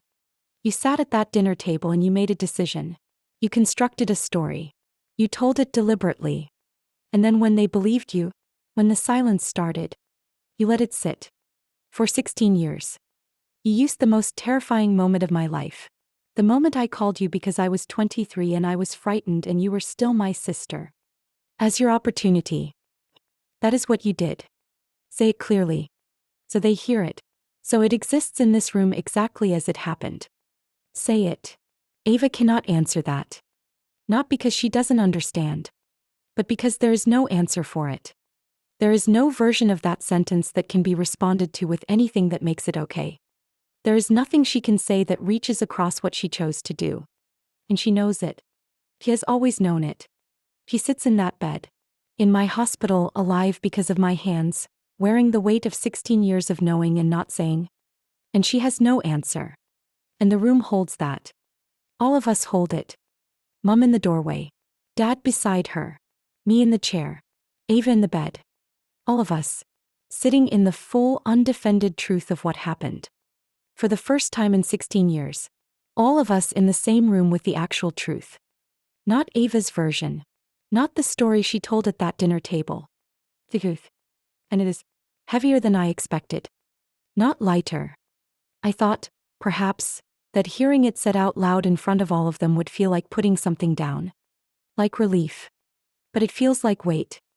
The specific weight of something real landing in a room that has been holding something false for 16 years. And the room having to adjust to the difference. Dad sits down heavily on the edge of the bed. Not beside Ava. On the edge of it. The way a person sits when their legs have decided they are no longer willing to hold the weight of what they are carrying. He looks at Ava. For a long moment. A long, silent moment. He just looks at her. And I watch him. I watch the man who has looked at Ava for her entire life with adoration. With the specific, unquestioning warmth of a parent who has decided one child is their favorite without ever naming it. I watch him look at her now. And for the first time in their lives, the look on his face is not adoration. It is not the warm, unquestioning belief of a man who has always found it easier to trust Ava's version of things. It is grief. Disbelief. The particular devastation. The specific shattering devastation. Of realizing that the child you have protected and believed and chosen, again and again for years across 16 years of silence that you chose not to question, has been the one all along who did not deserve it. That the protection and the belief in the choosing was not given to the right child. That the child you told yourself needed you most was the one who needed to be held accountable. And the child you let down, the one you believed was a liar who faked a cancer diagnosis, who invented radioactive needles to cover her own failure, is sitting in a chair beside your youngest daughter's bed. In a white coat, with her name on the door, in a hospital she built from nothing. From the nothing that was left after you closed the door. Mom looks at me across the room. And she does not look away. I think that matters. She looks directly at me. Across the bed. Across 16 years of silence. Across every birthday she did not call. Every milestone she did not acknowledge. Every board I passed and every qualification I earned and every step I took toward this hospital and this coat and this name on this door. She looks at me. And she says, "We chose wrong. We chose wrong every single time. And we didn't even know we were doing it. We thought we were just following what we understood. We thought Ava needed more. We thought you were stronger. We told ourselves so many things. But the truth is, we chose the easier version of every situation. We chose the child who made it simple to believe her. And we made it hard for you to be believed. And then when it mattered most, when you were 23 years old and you were fighting for your life, we chose the easier version again.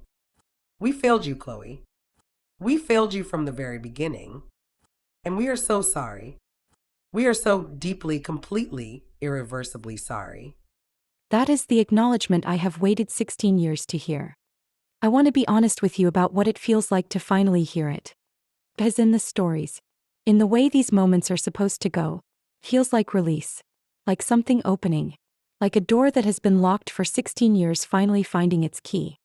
And there is some of that. There is some small, exhausted part of me that has been holding a particular tension for 16 years. The tension of someone who knows the truth and has never been allowed to have it confirmed. That part releases. Something in me exhales. But I want to be honest about the rest of it. Because the rest of it is not release. The rest of it is grief. For the 16 years. For the birthdays. For the boards. For the kitchen table with one lamp on. For the bathroom floor at 2 a.m. For every moment I celebrate alone because there is nobody else to celebrate with. The acknowledgement does not give those back. It cannot. I'm sorry, does not reach back across 16 years and sit with me in that hospital bed. It does not pick up the phone that stayed dark on that bedside table. It does not attend the graduation I did not have because there was nobody to come. It does not reverse a single moment. It is just words. Real words. Words that are finally true. Words I have waited 16 years to hear. And they do not fix everything. But they are real. And real is where everything worth building has to start. I want to pause here. Because I want to ask you something that I think you might need to be asked right now. Has justice ever shown up in your life? Maybe not how you planned it.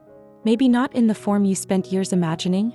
Maybe not on the timeline you set for it in your quietest, most private moments, but in a way, in some specific, undeniable way, that felt like the universe finally paid attention, like something that was always true finally being seen by the people who needed to see it, like standing in a corridor in a white coat in a hospital with your name on the door, and watching 16 years of a lie dismantle itself. Tell me your story below. I mean that. Not just a comment, a story, the specific, real human story of the moment justice found you. I read every single one. Every one. Because every one of those stories matters. Has justice ever found you? Tell me below. Ava leaves that hospital with her life. I want to say that clearly before anything else. She leaves with her life. The life she nearly lost. The life that was saved by the sister she left alone in a hospital bed 16 years ago. He walks out of my hospital. Slowly, carefully, with the particular fragility of a body that has been through something it should not have survived and is still learning what it means that it did. And she goes home. And she takes with her something she did not walk in with. Something she did not plan for. Something that no amount of 16 years of careful management, no amount of constructed stories and strategic silences and dinner table decisions could have prepared her for. Consequences. Real ones. Not the consequences of something finally catching up with her in the dramatic way of someone who has been chased for years. But the quieter, more complete consequences of having been seen. Finally, Curry. By the people whose belief she spent 16 years cultivating. Mom and Dad. For the first time in Ava's entire life. Hold her accountable. And I want to describe what that looks like in practice. Because I think it matters. The financial support stops. Not in anger. Not as punishment delivered with a speech or a dramatic gesture. This stops. The automatic, unquestioning support that Ava has received since she was a child. The money that arrived when she needed it, the loans that were never called in, the safety net that was always extended further than was reasonable.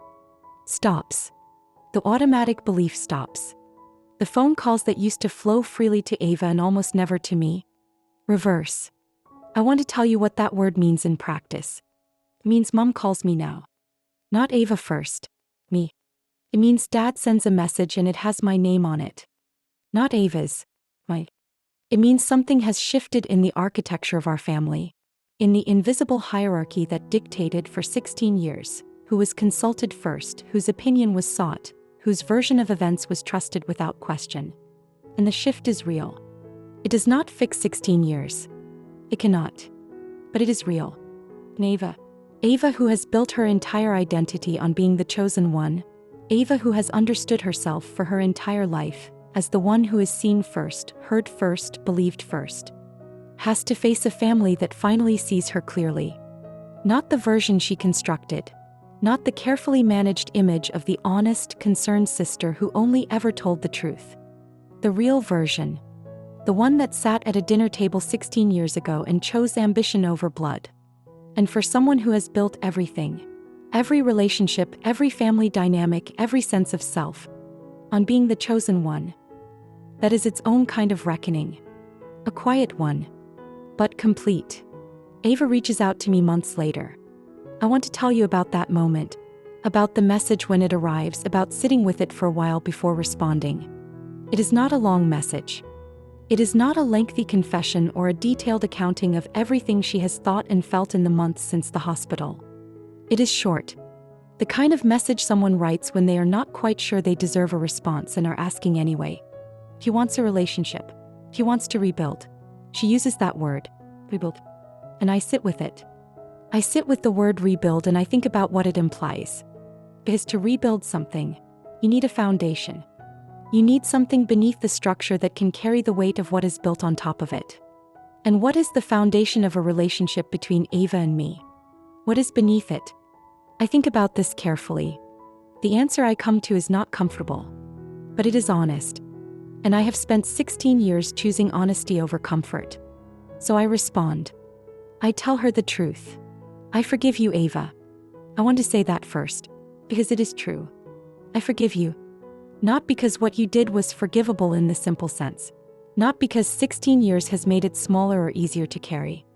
but because I have spent long enough carrying things that were given to me without my permission.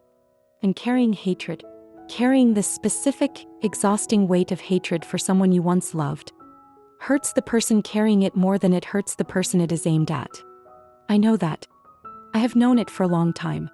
So I forgive you. But forgiveness does not mean access.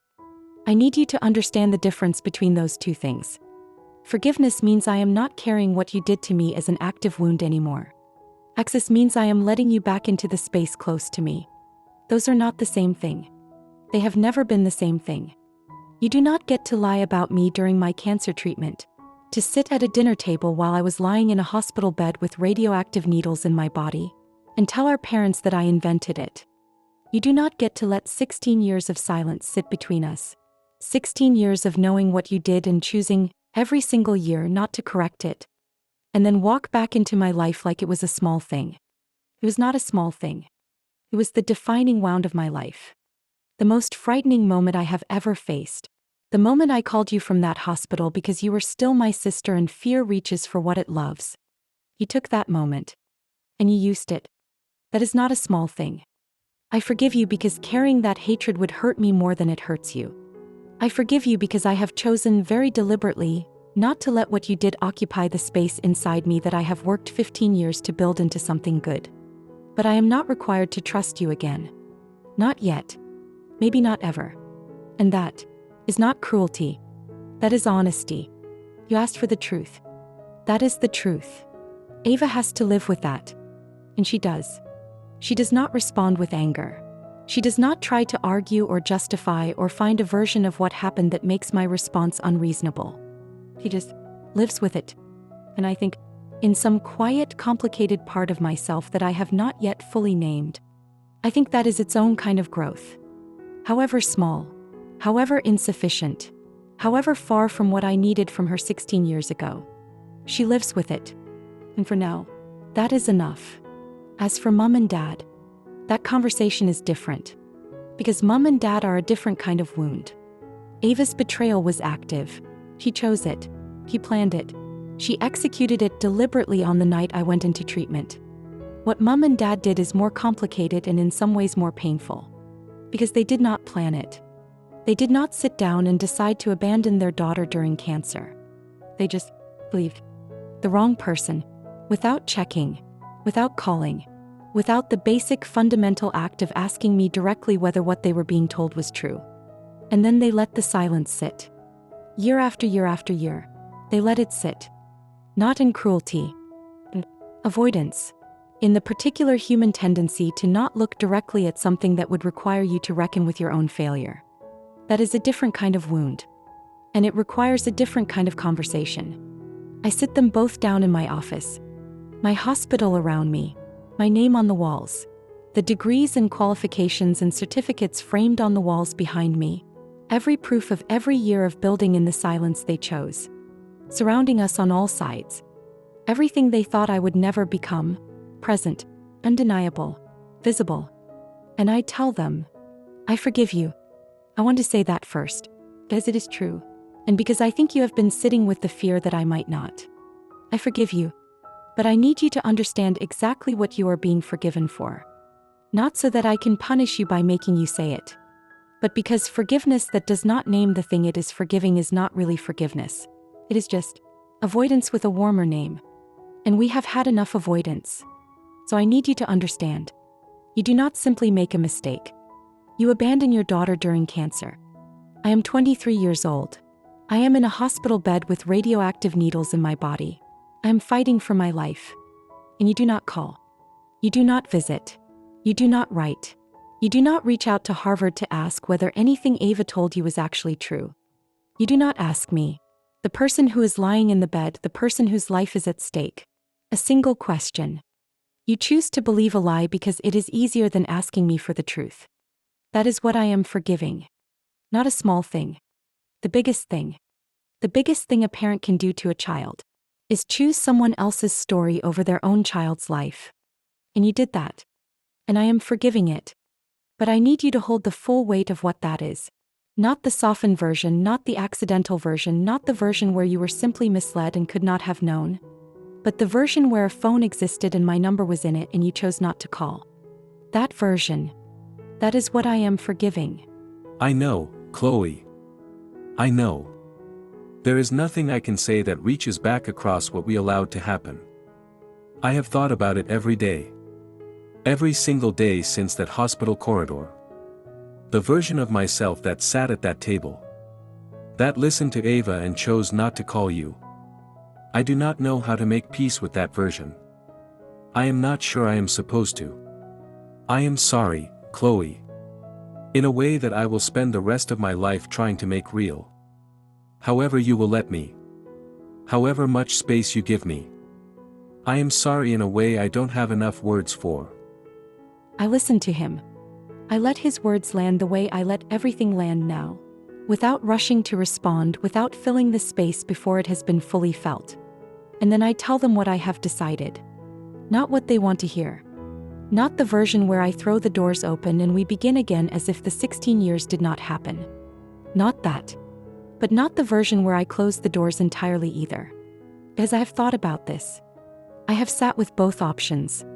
Cutting them off completely, removing them from my life as completely and cleanly as I once removed their name from mine, has a particular appeal. I will not pretend it doesn't. There is a version of this story where that is the right choice. Where what they did is simply too large to build anything on top of. Where the foundation is too damaged to hold a structure. I have sat with that version. And I choose something different. Not because I forgive them completely and want them back in the unconditional way that parents and children are supposed to have each other. But because cutting them off completely requires me to carry something. The active weight of a closed door I have chosen to keep closed. And I have been carrying things for long enough. And letting them fully back in. Letting them walk back into the close, unconditional, trust without verification space of a family that behaves as if the 16 years did not happen. I cannot do that either. Because they have shown me what they do with unconditional.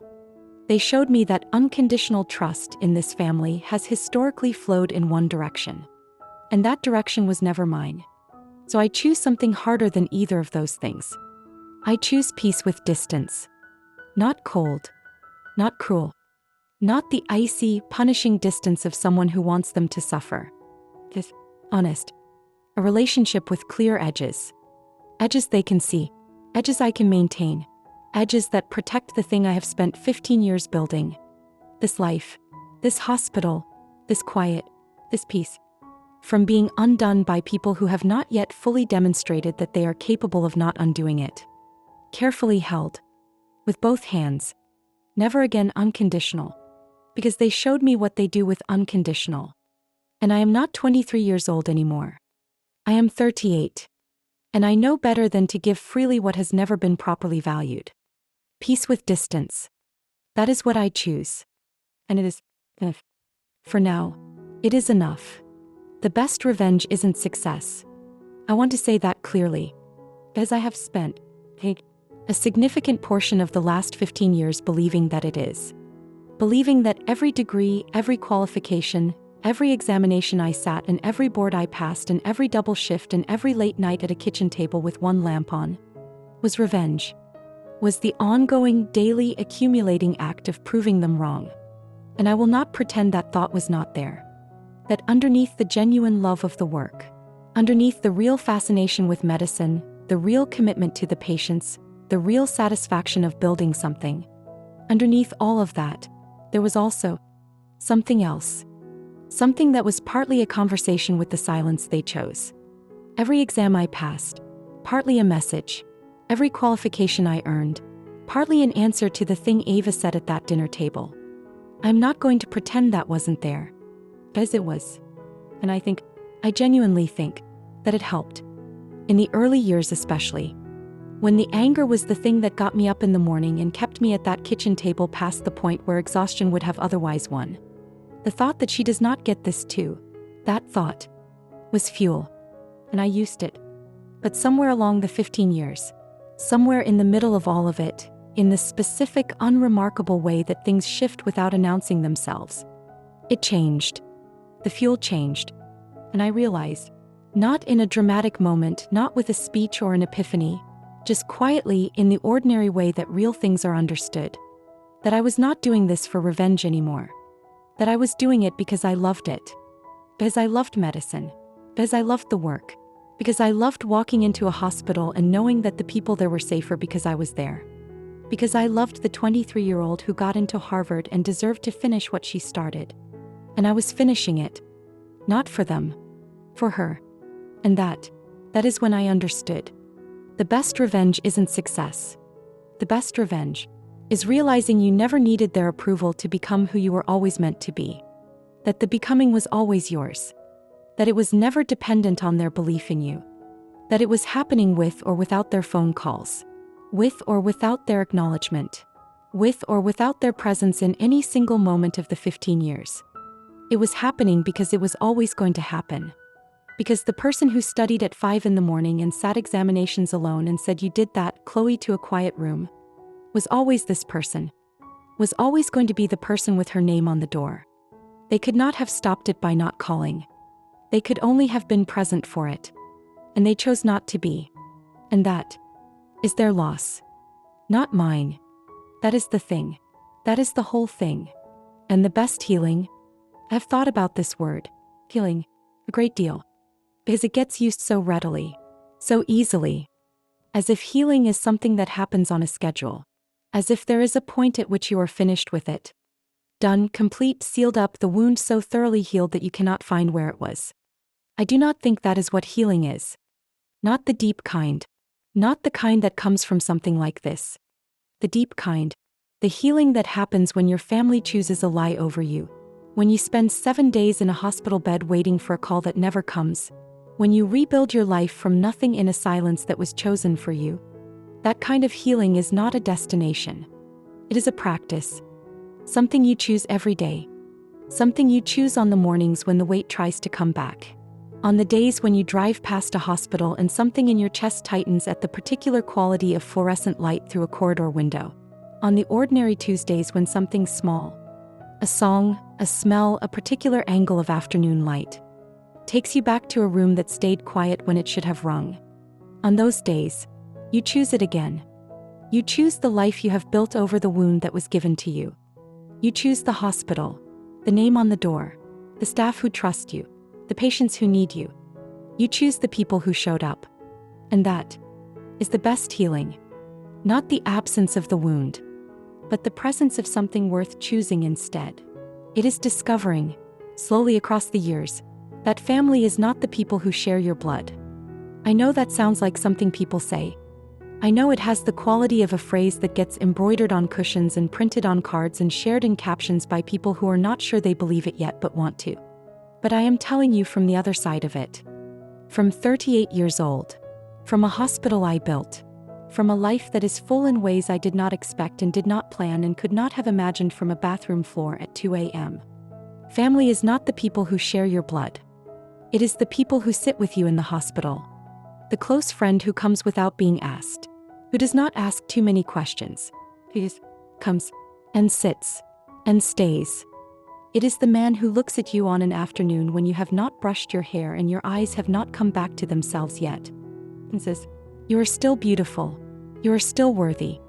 It is the colleagues who have become something more than colleagues. The people who know how you take your coffee and what kind of cases keep you up at night and when to leave you alone and when to knock on your door and ask if you are okay. It is the patients who trust you with their lives and whose trust, every single day, reminds you what the 15 years were for. Those are your people. The ones who chose you when you were not easy to choose. The ones who stayed when staying cost them something. The ones who believe in you not because you share blood, but because they have seen you, actually seen you, and chosen to stay in the full knowledge of what they are looking at. Those are your people. And I find mine. I find them in the unexpected places. In the corridors of my hospital.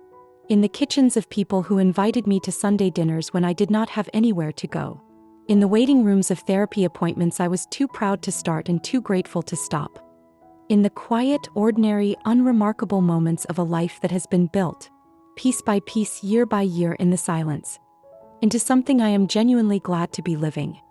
I find my people, and they are never who I expect. They are better. They are so much better than what I was waiting for. I am 38 years old, and I think about her. The 23-year-old in that hospital bed. Lying completely still. Radioactive needles inside her body. The phone on the bedside table face up, screen dark. Waiting for a name that never appears. I think about her the way you think about someone who no longer exists. Not because she is gone, but because she has become something else. She has become me. And I think, from where I am now, from 38 years old, from this hospital, from this life, what would I tell her? If I could reach back across 15 years and sit beside her in that hospital bed, the way nobody came to sit, the way nobody called, what would I say? I would say, the silence is not the end of you, Chloe. I know it feels like it. I know it feels like the people who were supposed to show up not showing up is a verdict. Like their absence is a statement about your worth. About whether you deserve to be believed. About whether the cancer was real and the fear was real and the 7 days were real. It is not a verdict. Their silence says nothing about you. It says everything about them. The silence is not the end of you. It is the beginning. Everything you are going to build. The qualifications, the hospital, the name on the door, the people who become your family, the mornings you wake up and don't feel the weight. All of it begins here. In this silence. Not in spite of it. Because of it. Because silence, the particular silence of people who chose not to show up, creates space. And in that space, if you are brave enough, if you are stubborn enough, if you are willing to get up from a bathroom floor at 2 a.m. and decide that she does not get this too, in that space, you build. You are always going to build something they cannot touch. You are always going to become someone whose name they one day need. Not because you set out to become that. Not because the building is ever about them. But because you are the person who shows up for herself when nobody else does. And that person, that specific, particular, stubborn, exhausted, brilliant person, is always going to build something real. You just have to survive long enough to get there. And you do. You do. I am the proof of that. I am the 23-year-old who survives. And the 38-year-old who built something with the 15 years after. And if you are sitting somewhere right now, in your own version of that hospital bed, in your own version of that silence, in your own version of the dark phone screen that nobody is lighting up, I want you to hear this. Not as a promise that everything will be fine. Not as the kind of comfortable lie that sounds good but does not help. As something true. The silence is not the end of you. It never was. You just have to survive long enough to find out what it was the beginning of. Before I ask anything of you, I want to say something first. Thank you for staying. I mean that. Not in the way that people say thank you as a performance. As the thing you say because it is expected, because it signals warmth, because it is the socially appropriate response to someone giving you their time. I mean it the way you mean something when it is true. You stayed. For an hour. You sat with Chloe's story. With the hospital bed and the radioactive needles and the dark phone screen and the bathroom floor at 2 a.m. and the 15 years and all of it. And you stayed. And I know that for some of you, sitting with this story was not comfortable. Because it touched something that is not comfortable. Because somewhere in this hour, in the childhood dinner table or the Harvard letter or the 7 days of silence or the bathroom floor or the kitchen table with one lamp on, something found you. And I want to honor that. Watching what happened in that hospital. If watching Chloe stand in her corridor in her white coat with her name on her door. If watching Ava confess and Dad kneel on the floor and Mom finally say the words that needed to be said. If that exhale you feel. If that specific, physical, involuntary exhale that comes when something true finally lands. Means something to you. Share this video with one person. Just one. Not as a performance of generosity. Not because it will help the channel, although it will. But because you know someone who needs to hear this. You know someone who is sitting somewhere right now carrying something they never deserved to carry. Something that was put on them by people who should have known better. Something they have been managing alone with the particular quiet efficiency of someone who has learned over years that their difficulties are theirs to carry. Someone who needs to hear that the silence is not the end of them. That what is being built in that silence, quietly without anyone watching, is real. And it matters. You know who that person is. Your gut already knows. Trust it. Send them this. And now, I want to ask you for something small. Not a big ask. Not something that costs you anything real. If this story means something to you, If even one moment of this hour makes you feel a little less alone in what you are carrying, please hit the like button right now. Just that. 1 second, one tap. And what it does, what that one tap does, is tell me that this work matters enough to keep doing. Because I want to be honest with you about something. These stories take time. They take research and writing and sitting with difficult material long enough to tell it in a way that honors the people who lived it. They take the kind of care that is easy to give when you know it is landing somewhere. When you know that someone on the other side of a screen is sitting with it, feeling it, finding something in it that makes them feel less alone. The like button tells me that. 1 second. Please. And if you are not subscribed yet, I want to tell you what this channel is. Not in the language of content. Not in the language of algorithms and niches and target demographics. In the language of what I actually believe this place is for. This channel exists for the ones who needed someone to finally tell their story. For the ones who grew up in families that made them feel like the second priority. Who were the overlooked ones. The invisible ones. The ones whose achievements were quietly redirected into conversations about how someone else was feeling. For the ones who faced something enormous and faced it alone. Because alone was the only option available.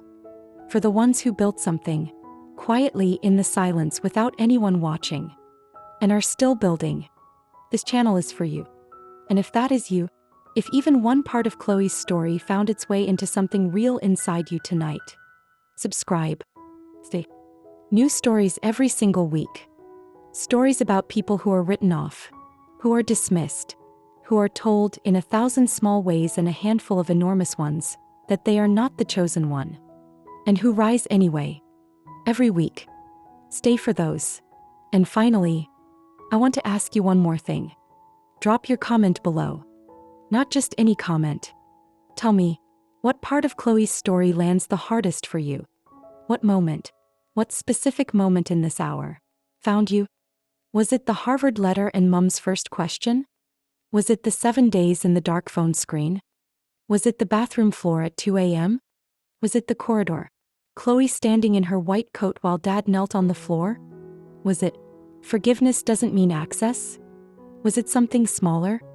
A single line, a single pause, a single moment where something in you said, yes, that is it. That is exactly it. Tell me. I want to know where it found you. Because I read every comment. Every single one. Not because I have to. Because I want to. Because the comments are not just comments. They are proof that the story landed. That the work meant something. That Chloe's 15 years. The double shifts and the kitchen table and the one lamp on and the you did that, Chloe said to a quiet room, meant something to someone sitting on the other side of a screen. And that matters. It matters more than I can say. I read every single one. Every one. Take care of yourself. I mean that. Not as a sign-off. Not as the thing you say at the end of a video because it is the thing you say. I mean it the way Chloe means things. Quietly, specifically, without performance. Take care of yourself. Because you deserve that. You have always deserved that. And if nobody has told you that recently, I'm telling you now. You deserve that. I will see you next week. Share this with someone who needs to hear it.